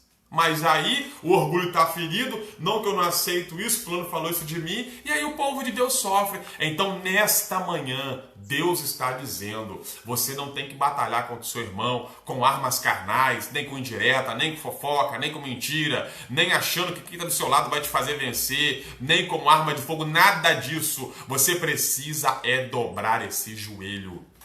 Você precisa ficar umas horas sem comer em jejum. Você precisa se consagrar, procurar entender o que está acontecendo e falar, Senhor, joga isso por terra, Deus. Joga isso por terra. Aí você vai fazer o quê? A sua parte, mas se não quiser, você segue a sua vida e permaneça sendo fiel ao Senhor. E quando chegar outra batalha, você ora de novo, porque a nossa vida aqui na terra, nesse plano, vai ser difícil. Mas quem vai nos dar força é o Espírito Santo de Deus. Amém? Louvado seja o nome do Senhor. Vamos prosseguir para o próximo tópico? O inimigo procura atingir a nossa fé, né? O inimigo entende que a nossa fé é o que nos dá força para vencer. Então o que ele vai fazer? Ele vai procurar atingir a nossa fé, atingir o que nós acreditamos, atingir a nossa crença. E mediante a isso, ele atingindo isso, ele vai fazer com que possamos nos enfraquecer. Então, vamos lá para o próximo tópico? Subtópico, como diz assim, ó, o inimigo ataca com a arma do desprezo. O inimigo ataca com a arma do desprezo. Diziam, que fazem esses fracos judeus? De fato, em nós mesmos somos fracos. Paulo disse, quando eu estou fraco, então estou forte. Quando o crente é tentado a se comparar com o inimigo, está em perigo. Foi esta tentação que derrubou Israel. Quando os 10 espias disseram, não poderemos subir contra aquele povo, porque é mais forte do que nós. Os israelitas recusaram-se a subir, recusaram-se a dar ouvido à mensagem de fé transmitida por Caleb, que dizia, certamente prevaleceremos contra ela. O Senhor é conosco, não o temais. Amados, Neemias, quando estava reconstruindo o muro, ele vai ter uma oposição e o inimigo ele não vai ir contra você. O inimigo às vezes não vai influenciar certas coisas contra a sua vida, que é coisinha boba não. O inimigo vai tentar achar sua ferida, seu ponto fraco, algo que te faz mal e vai tentar contra você, te atingir, acabar com você. Então você precisa se manter firme com as armaduras de Deus. Só que aqui, ó, nessa situação de Neemias, os samaritanos foram lá contra os judeus, né? E quando os samaritanos chegaram lá, olharam para Neemias e falaram assim, ó, rapaz, vocês são fracos, cara, vocês não vão dar conta dessa obra não. Vocês não têm condição de fazer isso aí que vocês estão pensando que vão fazer, vocês esquecem isso, né? Quando o inimigo ele vem com essa falácia que nós somos fracos, de fato a nossa estrutura realmente ela é fraca. Mas eu devo entender que quem está na minha vida é a pessoa do Espírito Santo de Deus. É Ele quem me fortalece. A questão é o seguinte, se o inimigo joga no meu coração que eu sou fraco, e eu trago isso para dentro de mim, e logo fico pensando, rapaz, eu sou fraco mesmo, e essa oposição é muito forte, eu não vou aguentar, é onde a gente começa a cair. É onde a gente começa a fraquejar. Por quê? Porque isso aconteceu contra o povo de Israel. A Bíblia diz que Caleb e Josué, eles foram lá dentro de Canaã, entraram em Canaã junto com os outros 10 espias, espiaram, e nós conhecemos a história que está ali no livro de Números, a partir do capítulo 11, a partir do capítulo 11 adiante. Os espias, os 12, vão lá, olham Israel e voltam para trazer relatório para Moisés. Quando eles chegam, os 10 espias olharam para o povo e falaram assim, ó, não vamos entrar. Não vamos, porque lá tem gigante, o povo de lá é forte e nós somos muito fracos. Aí a Bíblia diz que Josué e Caleb, os únicos 2, olharam para o povo e disseram assim, nós vamos entrar. Nós podemos até ter as nossas debilidades e fraquezas, mas quem nos prometeu que a gente iria entrar é Deus. E se Ele nos prometeu, Ele vai nos dar força para vencer. Sabe o que Caleb está dizendo aqui? Nós somos até fracos, Mas o Deus que nós servimos é um Deus forte e nós vamos vencer. Sabe por que muito crente para na obra de Deus? Porque ele olha a oposição e retrocede. E ainda declara, eu não sou forte igual essa oposição. Eu não tenho força para enfrentar essa dificuldade. Eu não tenho força para romper esse problema. É por isso que muitos estão desistindo. Só que Caleb está nos dando um exemplo aqui e uma lição. Eu sou fraco, mas eu não vou parar. Porque quem está na minha vida, quem me prometeu, quem tem um propósito comigo, é muito maior do que a oposição. É muito maior do que uma fofoca. É muito maior do que uma calúnia. É muito maior do que uma perseguição. É muito maior do que o diabo e os seus demônios. Então, eu não vou parar. E nessa manhã Deus está falando com alguém. Não pare. Maior do que essa oposição é o Deus que você serve. Louvado seja o nome do Senhor. Então, Neemias, ele sofreu. Neemias, ele sofreu essa oposição. E os samaritanos chegaram para ele e falaram assim: Neemias, esse povo que está do seu lado, vocês são tudo fracos, vocês não vão dar conta. Neemias não deu ouvido para aquilo. Por quê? Porque a confiança de Neemias estava em Deus. De fato, Neemias era fraco, Neemias não tinha estrutura, Neemias não tinha recurso, mas ele conseguiu e você vai conseguir também. Mas você precisa ter fé, confiar que Deus é na sua vida e não ficar dando ouvido a tudo que te falam. Sabe aonde muitos crentes têm perdido? Dá ouvido a tudo. Mas você não tem dinheiro, como é que você vai fazer essa obra? Mas você não sabe pregar, como é que você vai falar para o povo? Mas você não sabe cantar, para que você vai gravar CD? Mas você não sabe desempenhar a obra de Deus, para que você pegou esse cargo? Não é assim? Mas você mal dá um testemunho na igreja, para que você vai se casar? Mas você não tem nem emprego, para que você vai fazer isso? Você não tem empresa, para que você vai investir nisso? Já viu? São palavras lançadas, oposição, inimigo tentando ganhar força nas palavras. E muitos crentes têm perdido o quê? Porque dá ouvido. Neemias também teve isso no ouvido dele. Mas por que Neemias venceu? Porque bateu no ouvido e saiu no outro. Deus está falando com você nesta manhã. Se bater aqui, deixa embora. Não dê ouvidos ao que o oposicionista está querendo fazer contra a sua vida. Porque quem te chamou, te capacitou, é o Deus Todo-Poderoso. Vamos prosseguir? Primeira arma que o inimigo quis atacar a Neemias foi com o desprezo, desprezando, dizendo que ele era fraco. A segunda arma, o escárnio. Vamos lá? Trata-se de uma arma que os inimigos da obra de Deus têm usado em todos os tempos. Quando os servos de Deus sofrem escárnio, são tentados a ficarem desanimados. Todavia devemos lembrar de que isso é o que os fiéis sempre tiveram que suportar. Nem mesmo Jesus escapou do escárnio. Ele disse: se chamaram Beelzebul ao pai de família, quanto mais aos seus domésticos. Isso faz parte da cruz que devemos aceitar quando seguimos a Jesus. Os que são carnais procuram escapar do escândalo da cruz. Amados, os crentes, volta e meia, os servos de Deus, volta e meia, eles são escarnecidos. Jesus foi escarnecido, eu não vou ser. Jesus passou por isso, eu não vou ser. Jesus curava as pessoas. Aí os fariseus, os homens da época, falaram assim: esse cara aí, essa cura que ele faz, esses demônios que ele expulsa aí, não é porque ele é poderoso, que ele é do céu, que ele tem Deus na vida. Não é nada disso não. Isso aí ele faz porque ele tem demônio na vida. Ele faz através de Beelzebul. Beelzebul era uma espécie, era como se fosse uma categoria de demônio da época, né? Como se fosse o demôniozão grandão. E os sacerdotes na época, os fariseus da época, né, falaram assim: Jesus expulsa demônio pelo demônio. Olha o que eles estão fazendo. Eles estão escarnecendo. Escarnecer o quê? É desmerecer o crente. Dizer que a igreja, que o servo de Deus, que Jesus, ele não tinha poder para fazer tal obra. Escarneciam, dizendo: isso aí não é de Deus, isso aí é da carne, né? Isso é uma obra chula, fraca. Isso daí que Jesus está fazendo. Eles não davam crédito ao que Jesus fazia. E ao mesmo tempo zombavam daquilo. E quem de nós não vai passar por isso, meus irmãos? Quem de nós nunca recebeu uma palavra de alguém que não é servo de Deus, que é ímpio, dizendo para você: rapaz, você é crente? Para que você é crente? Para que você está achando que você vai para o céu porque você anda assim, porque você deixa de fazer isso? Tal? Quem de nós nunca foi escarnecido?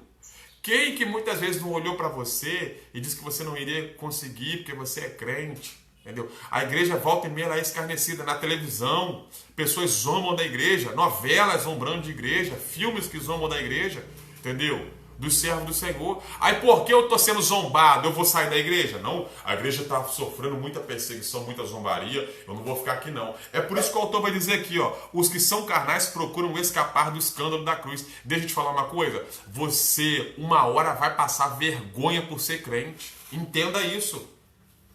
Uma hora alguém vai querer te envergonhar por você ser servo de Deus, vai querer debochar de você, vai querer falar mal do jeito que você fala, para onde você vai querer falar mal da sua família só porque você é crente, vai querer falar mal da maneira que você anda, o jeito, o seu jeito. Eu falo que eu já vivi isso, já trabalhei em empresa, que muitas vezes tinha um grupinho conversando certas coisas, e às vezes eu estava próximo, olhavam para mim e falavam assim, ó, o bobão aí não pode conversar, vamos sair daqui.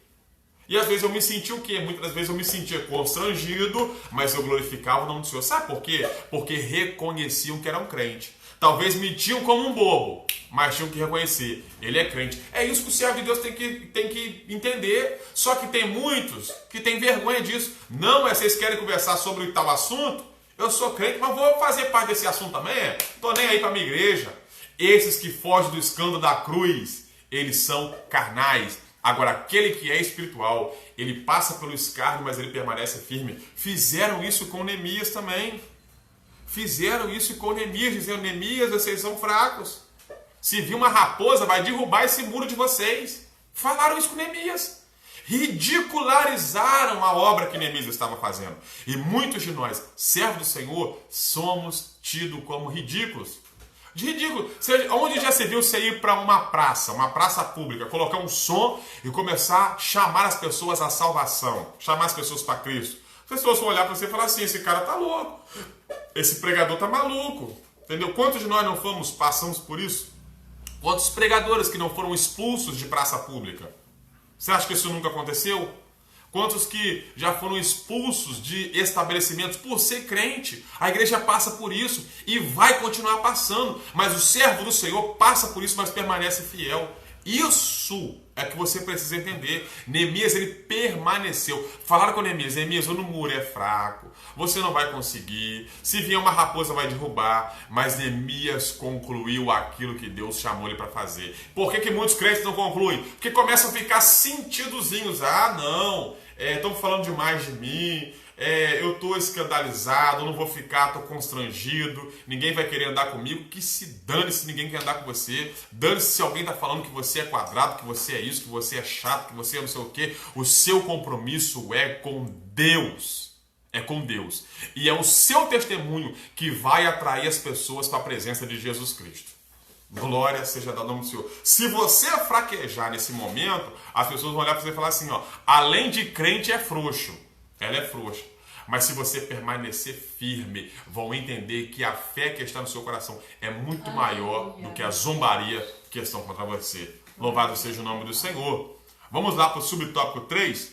O inimigo chama a nossa atenção para a imensidade da tarefa. Vivificarão dos montões de pó as pedras que foram queimadas? Moisés, ao olhar para a dimensão da tarefa para a qual Deus o chamava, recusou-se a ir. Quando, porém, Moisés meditou na palavra de Deus que Deus iria com ele e que Deus seria com a sua boca, Moisés então se animou e viu as montanhas tornando-se em campinas. Quem faz a obra é Deus, mas ele usa instrumentos, ainda que esses sejam pequenos e a tarefa seja grande. Irmãos, Neemias, quando chegou lá para reconstruir os muros, só tinha pedra queimada, pó, só tinha entulho. Já viu um lugar que tem entulho? É uma coisa complicada você mexer num lugar que tem entulho. É o que Neemias encontrou. Mas ele conseguiu concluir a obra do Senhor. Primeiro, porque Deus era a vida dele. Irmãos, uma coisa é você enfrentar o entulho, né? Aquilo que está quebrado. Outra coisa é, apesar do entulho, gente no seu ouvido, ó, você não vai conseguir não. Vai dar ruim isso aí. Vai dar errado. Você é fraco. Você é ridículo. O que você está fazendo é coisa de louco. Né? O escárnio, o desprezo, você é pequeno. E ainda virar para você e falar assim, ó, quer entender uma coisa? Essa obra é muito grande para você, você é muito pequeno. Você é muito pequeno. Você não tem mão de obra, você não tem dinheiro, você não tem recurso, você não tem nada. É o que estava acontecendo com Neemias. Neemias, você quer levantar um muro do pó? Tá tudo quebrado aí, você não tem lajota, você não tem tijolo, você não tem ninguém. Os camaradas aí que é para te ajudar são poucos. Como que você vai fazer? E aí tem que entrar fé, irmão. Você acreditar que Deus é com você, que apesar das suas debilidades, você vai conseguir vencer. Foi dessa forma que Neemias venceu. Aconteceu com Moisés. Aconteceu também com Moisés. O que aconteceu com Moisés? Deus chamou Moisés. Moisés, tira o meu povo do Egito. Tira o meu povo do Egito. Moisés olhou para Deus e falou assim: Deus, primeiro, eu tenho um problema da fala. Eu tenho um problema na fala. Minha fala é fraca. Se eu for pregar, eu vou passar vergonha. Segundo, eu estou sozinho. Eu vou ir contra Faraó, que é um rei, dono de uma nação, para libertar os escravos, os hebreus. Os hebreus eram a fonte de riqueza do Egito. E ele vai perder essa riqueza porque eu estou falando que o meu Deus está falando. Como é que é esse negócio, Deus? Então, Moisés também se sentiu desanimado. Moisés viu que a obra era grande demais. Mas quando Deus olhou para ele e falou assim: Moisés, eu sou contigo e eu sou na sua boca. Se você não prega bem, quem vai te usar sou eu. Fica tranquilo. Deus está falando: Moisés, a obra é grande, mas eu sou maior, filhão. Vai, que eu sou contigo. Quando Moisés começou a meditar nessa palavra, quando ele colocou essa palavra no coração, quando ele trouxe a palavra de Deus, quando a palavra de Deus veio para o coração de Moisés, a Bíblia diz que Moisés, ele se animou, foi lá e fez a obra de Deus, e o povo de Deus foi liberto. Glórias a Deus. Sabe o que eu aprendo? Que a palavra de Deus é que me dá força. A palavra de Deus me anima. A palavra de Deus me renova. Enquanto eu estiver com a palavra de Deus, eu vou ter renovo na minha vida. É isso que muitos crentes estão precisando.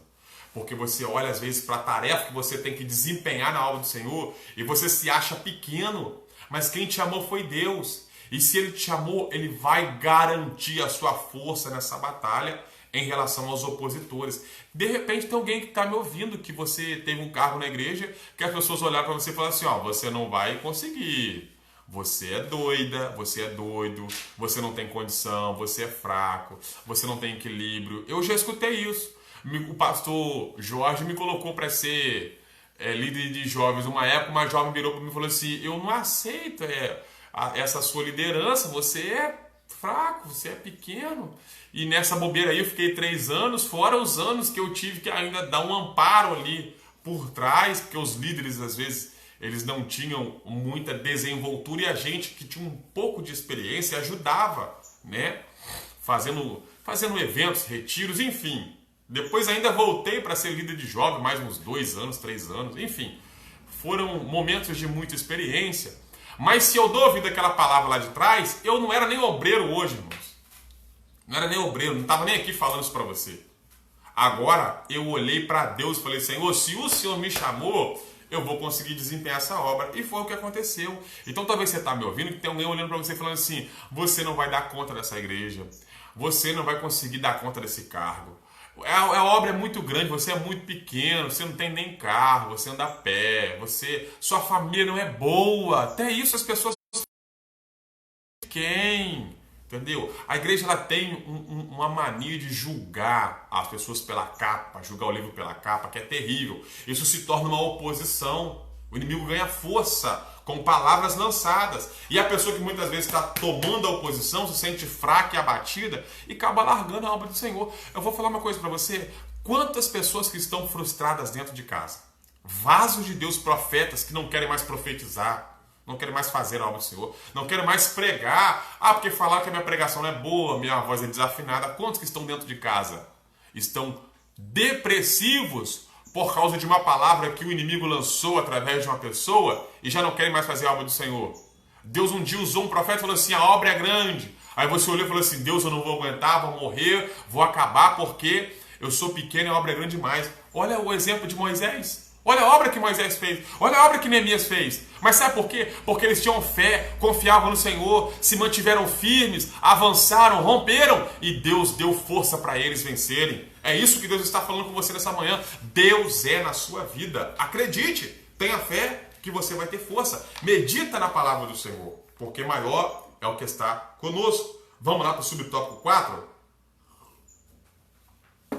O inimigo usa contra nós boatos e mentiras. Os samaritanos espalhavam calúnias contra Neemias, dizendo que ele planejava constituir-se rei. Tudo isto para amedrontar os judeus e assim atingi-los em sua fé em Deus. Neemias respondeu: de tudo o que dizes, coisa nenhuma sucedeu, mas tu, do teu coração, o inventas. Paulo escreveu: tornando-nos recomendáveis em tudo, por honra e por desonra, por infame e por boa fama. Jesus aconselhou aqueles que sofrerem acusações mentirosas e a alegrarem-se, a exultarem e a não atentarem para o que se fala deles. Amados, Neemias está fazendo a obra do Senhor. Olha que loucura isso aqui. Neemias está fazendo a obra do Senhor e no momento que ele está ali reconstruindo, junto com os construtores, trazendo toda aquela reedificação, aquela reestruturação, naquele momento ali, os opositores vão tentar de tudo. Os opositores vão tentar desprezar eles, dizer que eles são fracos, que eles não têm condição. Os opositores vão tentar humilhar eles, escarnecer, zombar, dizer que a obra é fraca, que eles não tem como. Mesmo fazendo a obra ela não se sustenta, escarneceram. Ao mesmo tempo, vem aquilo no coração, né? A obra é grande demais, será que eu vou dar conta? Ao mesmo tempo, isso surge no coração de um obreiro, de uma mulher de Deus que está fazendo a obra do Senhor. E agora, não se deram por satisfeitos, apesar da humilhação, do deboche, do escárnio, do desprezo, eles vão começar a inventar boatos e calúnias. Irmão, o que é um boato? Boato é algo que surge, uma notícia que aparece e essa notícia ela começa a andar. De que maneira? As pessoas começam a espalhar, né? Espalhar um boato. E o nome já diz boato, é uma inverdade, é uma mentira. Entendeu? Levanta uma mentira contra uma pessoa. Para que levanta essa mentira? Para enfraquecer a pessoa. Para tocar no caráter da pessoa. Para tocar na honra da pessoa. É um boato. Às vezes é um santo homem de Deus. Aí alguém levanta um boato. Ó, fulano tá aprontando isso, hein? Aí começa a andar. Vai embora. Né? Não só boato, que é a mesma coisa que calúnia. O que é uma calúnia? É eu inventar uma mentira para denegrir a imagem do meu próximo. Isso é coisa de crente, irmão. E quantos crentes caluniadores que tem por aí? E o pior não é só os caluniadores, é quem dá ouvido à calúnia e passa para frente. O pior não é o pior. Por exemplo, o cara ele está fazendo a obra de Deus. O cara tem um cargo na igreja, está desempenhando bem. Aí alguém tem uma inveja. Inveja é um sentimento maligno. A pessoa tem uma inveja e inventa a calúnia. Ó, fulano está fazendo a obra de Deus lá. Tá dando aula na escola dominical, é superintendente, mas ó, esse cara não vale nada não, hein? Esse cara é errado com as coisas dele, é um homem que não anda de acordo com o que a igreja quer. E às vezes o cara é um santo homem de Deus. Aí começou a calúnia, porque tem pessoas que têm mais facilidade para acreditar numa calúnia, numa mentira, do que para acreditar numa verdade da parte do Senhor. E Deus essa manhã está dizendo, não dê ouvido às calúnias. Não dê ouvido a isso, às mentiras, aos boatos. Não dê ouvido a isso. Não dê ouvido a essas coisas. E qual que é o problema? O problema é que fizeram isso com Neemias. Inventaram que Neemias era mentira, que Neemias era uma pessoa que não ia. Inventaram que Neemias queria ser rei, queria se tornar rei. Olha a mentira que inventaram de Neemias. Falaram, Neemias está fazendo isso tudo no interesse, tá? Ele está fazendo isso tudo para se tornar rei de Israel. Se tornar rei de Judá, de Jerusalém. Isso é mentira. E quem inventou isso? Os samaritanos na época. Para denegrir. Então quem estava do lado de Neemias ia pensar o quê? Então esse cara não está fazendo a obra coisa nenhuma. Ele está querendo mexer aqui para lá na frente se beneficiar. Jogo de interesse. Entendeu? É como se Neemias quisesse ser uma espécie de político. Entendeu? Que, vou ajudar aqui, vamos levantar esse muro, mas lá na frente vocês me dão um votinho aí que eu quero ser o cabeça da parada. É o que fizeram com Neemias. Inventaram calúnias. E quantos de nós não passam por isso? Entendeu? Eu posso falar porque eu passei na pele. Já me caluniaram, já inventaram coisa de mim e tudo caiu por terra. Há uns inocentes que acreditam em certas coisas, entendeu? Mas quem nos justifica é Deus. E Jesus deu o remédio aqui, ó. Jesus deu a palavra certa. Sabe o que você tem que fazer? Nada. Deixa falar. Você vai fazer o quê? Deixa falar. Jesus deixou bem claro aqui, ó.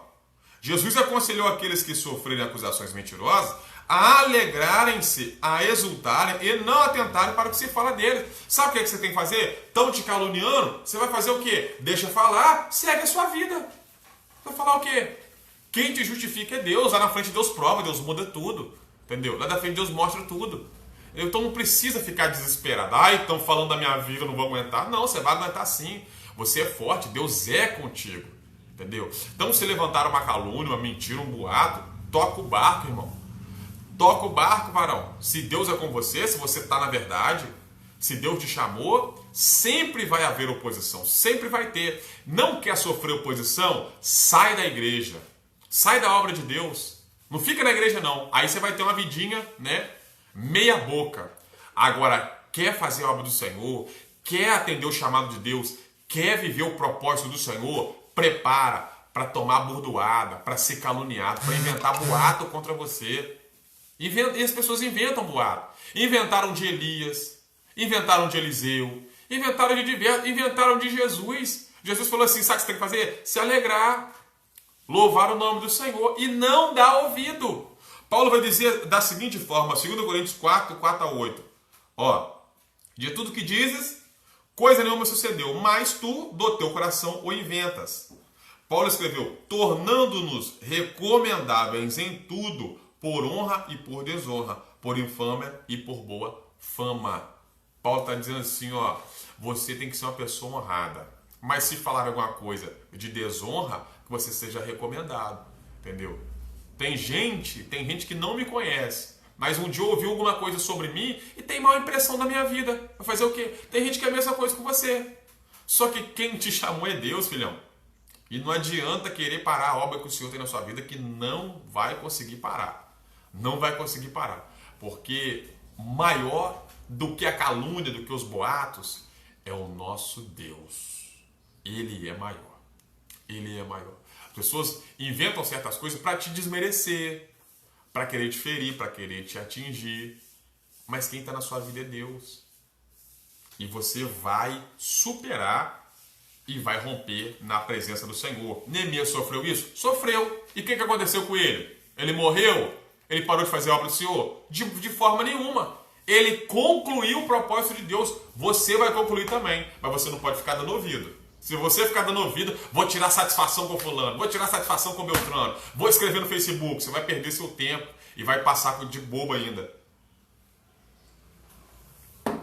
Agora, se você avançar, Deus vai te dar a vitória. Tópico 5 aqui, ó, a gente já está terminando. Mas aguenta mais um pouquinho que logo mais a gente vai concluir, ó. Tópico 5. O inimigo usa como arma a astúcia. Os samaritanos convidaram os judeus para juntos se congregarem nas aldeias. Porém, intentavam fazer mal a Neemias. Insistiram na proposta, mas o convite foi repetidamente recusado por Neemias. Estou fazendo uma grande obra, não poderei descer. Sabe o que tentaram contra Neemias?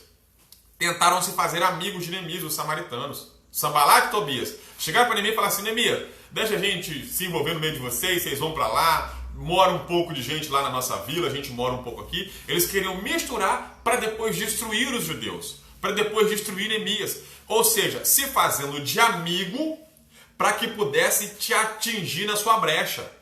Se fazendo de que estava junto para depois te puxar o tapete.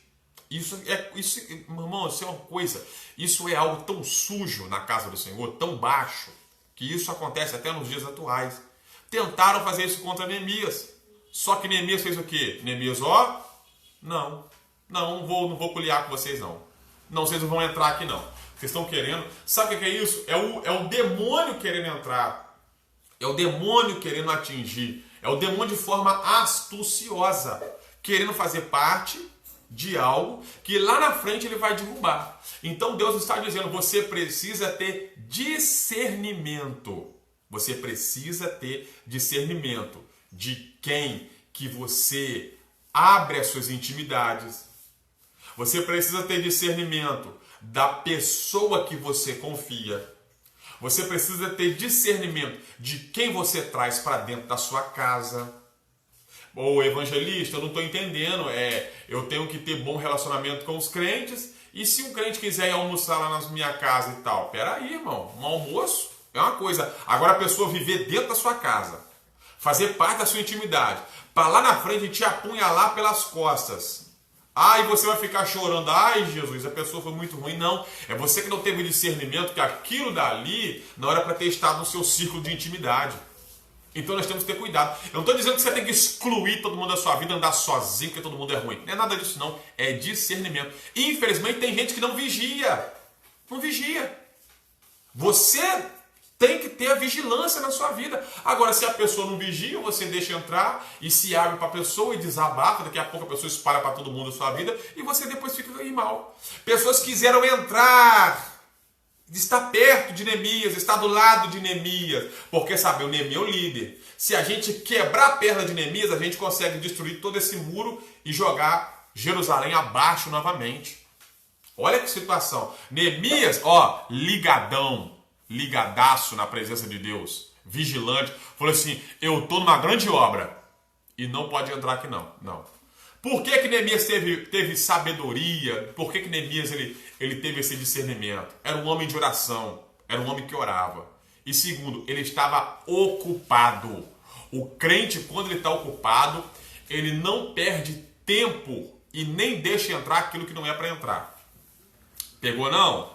Lembra quando a viúva, ela tem os seus 2 filhos e estão ameaçados, 2 Reis 4, estão ameaçados de se tornar escravo por causa da dívida que o marido deixou para lá pagar? Você lembra disso? Então, esse momento aí, ela vai lá em Eliseu, e Eliseu fala com ela assim, o que você tem na sua casa? Ela fala assim, eu tenho uma botija de azeite. Ele vira para ela e fala assim, você faz o seguinte, você entra para dentro de casa e fecha a porta. Fecha a porta sobre você e sobre os seus filhos.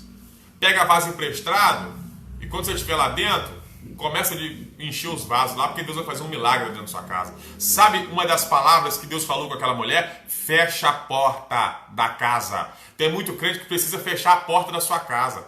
Porque porta fala de acesso.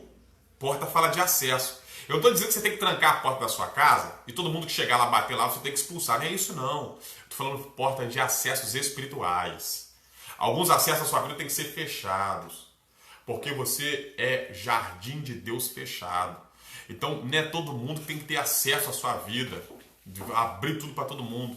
Porque se ela deixasse a porta aberta, o milagre não acontecia. Tem muita gente que não vive milagre porque a vida parece que é um... Tudo você posta no Facebook, tudo você mostra para todo mundo sabe da sua intimidade. Que negócio é esse? Todo mundo entra e daqui a pouco está te difamando. Então, às vezes, o erro não é da pessoa, é seu.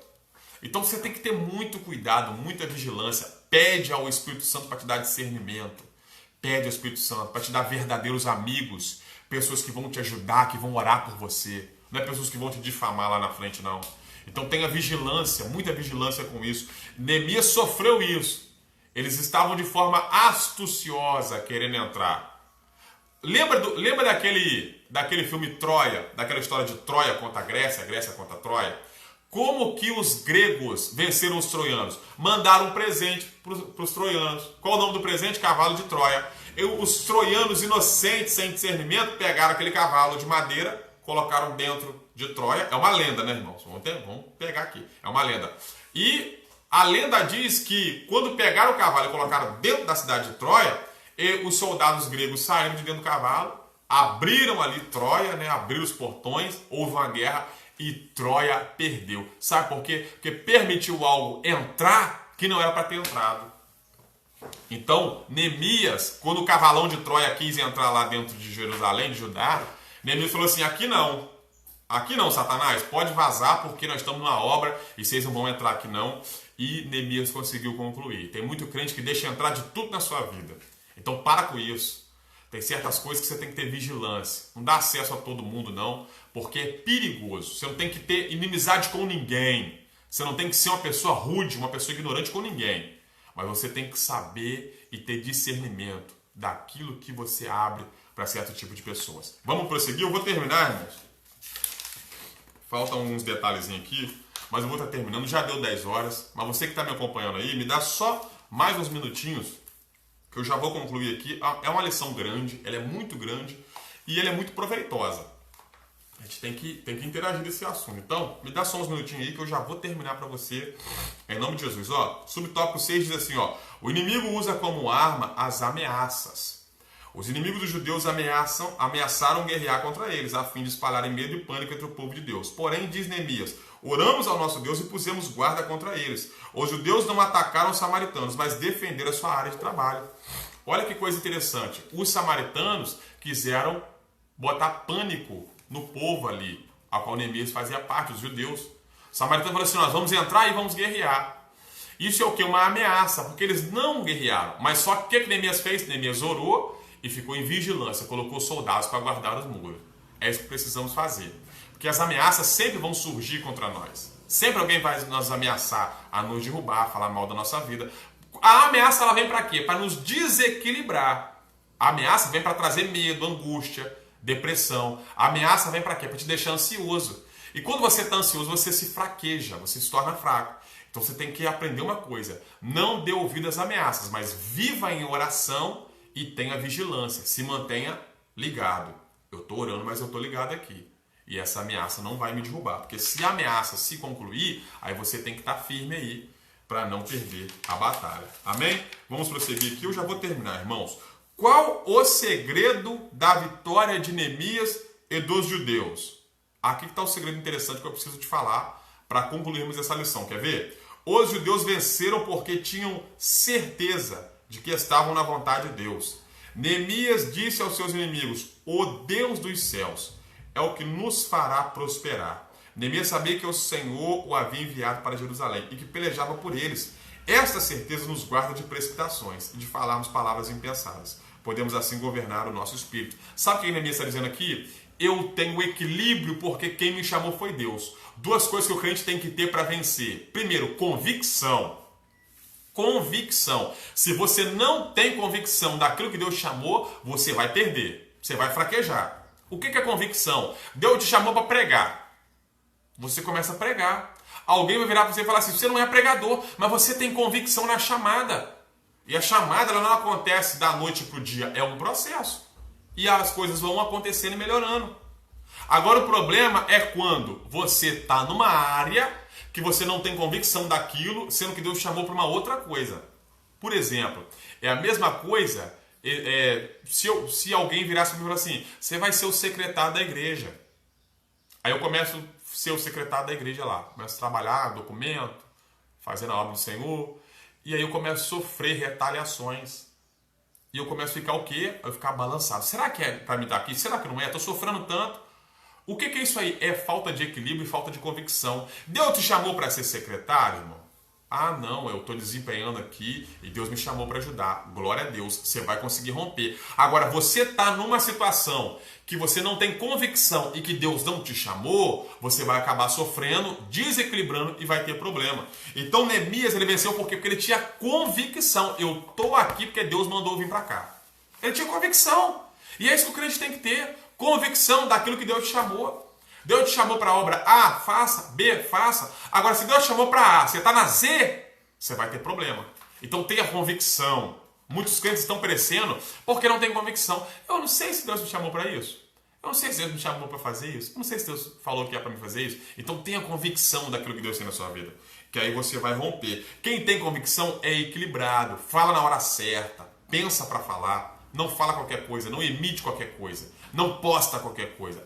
Tenha que ter equilíbrio para vencer. Um dos segredos de Neemias, convicção e equilíbrio espiritual na presença do Senhor. Segundo segredo que fez Neemias vencer, os judeus venceram pela oração. Aqui, irmão, já resume boa parte da lição. Neemias era um homem de oração. Com frequência, lê sobre como Neemias orava. Ouve, ó nosso Deus, lembra-te de mim para o bem. Lembra-te, meu Deus, de Tobias e Sanbalate. Aquele que ora coloca a sua dificuldade diante do Senhor, que quer e pode resolvê-la. O mesmo Deus que nos exortou a orar, também prometeu nos responder às orações. Então, a nossa vida só tem vitória com oração. E Neemias orava constantemente. Orava. E tem muito crente que está perdendo por quê? Porque não ora, não dobra o joelho, não fala com o Senhor, não busca. Fala com Jesus, irmão. Abre para Jesus. Sabe qual é o problema dos crentes? A gente se abre para todo mundo. Tem gente que está me ouvindo que se abre para todo mundo. Todo mundo sabe da sua vida, menos Jesus. Jesus, ele sabe, mas ele quer saber da sua boca. Não quer que você fale para todo mundo e esquece dele, não. Então, ora, peça ao Senhor. Coloque diante de Deus. Deus, eu estou sofrendo, não estou aguentando, eu estou mal. Seja sincero, que Deus vai te responder. E você vai ter vitória. Foi um dos segredos de Neemias. Devemos também orar. Orai sem cessar. Jesus deixou no mesmo ensino. Falou da necessidade de perseverar na oração, usando para isso uma parábola. Paulo exortou aos Efésios que a perseverar em oração e súplica no Espírito.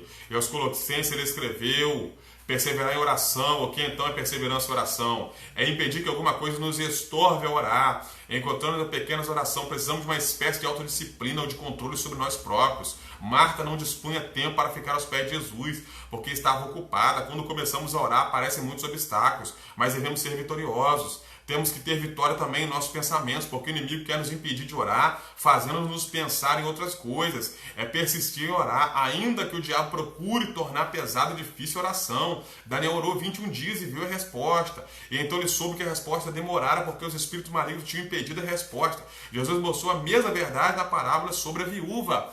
Oração, irmão, orar é uma batalha. Tem hora que você está pensando em outra coisa, você está orando, você começa a pensar no que você tem que fazer. Né? Você quer orar, aparecem outras coisas na frente, é um obstáculo. Então, que você está orando ali 10 minutos, aparecem outras coisas para fazer, aparecem outros pensamentos, aí você para de orar, você sai da presença de Deus. Então, orar é batalha. Mas o que nós devemos fazer? Persistir. Nós devemos não deixar de parar de orar, não cessar de orar. Não posso parar. Oração é mais importante do que tudo na minha vida, eu devo orar. Tenho que orar, não posso deixar que nada me tire do tempo da oração. E quando os crentes estão perdendo tempo com outras coisas, deixando de orar. Entendeu? Então, às vezes, a gente pensa muita coisa e não ora. Isso é perigoso. Outra coisa é orar até que venha a resposta. Devemos orar até que... Jesus orou 3 vezes sobre a mesma coisa. E Paulo também orou 3 vezes até que Deus respondeu. Elias orou 7 vezes para que chovesse, choveu. E os discípulos perseveraram em oração até que o fogo caiu. É uma prova de que o Espírito de oração opera em nós. O Espírito Santo ora em nós, enquanto trabalhamos, enquanto nos ocupamos de nossas tarefas diárias. O Espírito não se preocupa acerca da posição de nosso corpo, isto é, se estamos ajoelhados, deitados ou em pé. Isto é o segredo de estarmos sempre orando, da liberdade do Espírito, e Ele levar-te-á para essa gloriosa vida de oração. Aleluia, a vitória é nossa pelo sangue de Jesus. Amém. Então, irmãos, fica aqui o segredo da vitória de Neemias. Oração, vigilância, equilíbrio, tudo isso, quando você coloca na sua vida, Deus te dá vitória. Então, eu quero deixar claro aqui para você, ora até o Senhor responder. Nós temos um problema, nós da Assembleia de Deus, nós temos um problema, vou te falar qual que é. Nós gostamos de fazer campanha, né? Gostamos de campanha, campanha dos 7 dias, campanha dos 15 dias, campanha dos 21 dias no monte. Aí, campanha dos 40 dias de jejum, oração no monte, na mata, na igreja de madrugada, ou seja, a gente faz a campanha. O problema, sabe qual que é? Nosso. É que depois que acaba a campanha, a gente, parei, né? Fiz os 30 dias, fiz os 40 dias, agora eu vou dar uma descansada. Aí a gente para de orar, diminui a oração, enfraquece, entendeu? Só que aqui, Deus nos deu exemplo. Elias orou 7 vezes, Jesus orou 3 vezes, Paulo orou 3 vezes, Daniel orou 21 dias, até a resposta chegar.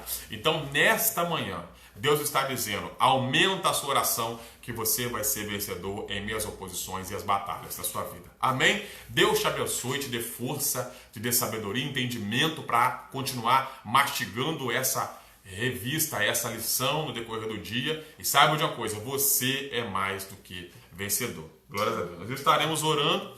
Quero agradecer a todos os irmãos que estiveram aí conosco. Deus te abençoe. Obrigado pela sua presença, por você estar aí ao nosso lado. E eu tenho certeza que você está sendo edificado, aprendeu um pouco mais a palavra.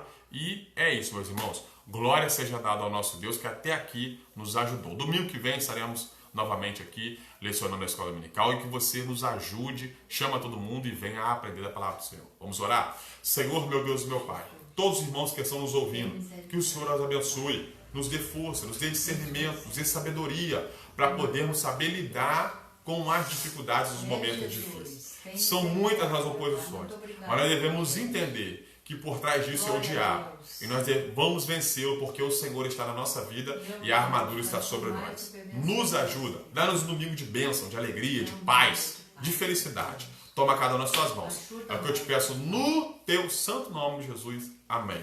Eu vou empreitar a bênção apostólica, você receba a bênção aí na sua casa. Que o grande amor de Deus, a graça do nosso Senhor e Salvador Jesus Cristo e as doces consolações do Espírito Santo sejam com todos aqueles que amam e aguardam a volta de Cristo. Todos dizem amém. Irmã Mariazinha, quer falar alguma coisa? Não, obrigado. Amém. Deus abençoe. Irmã Mariazinha que esteve conosco. Fiquem com Deus.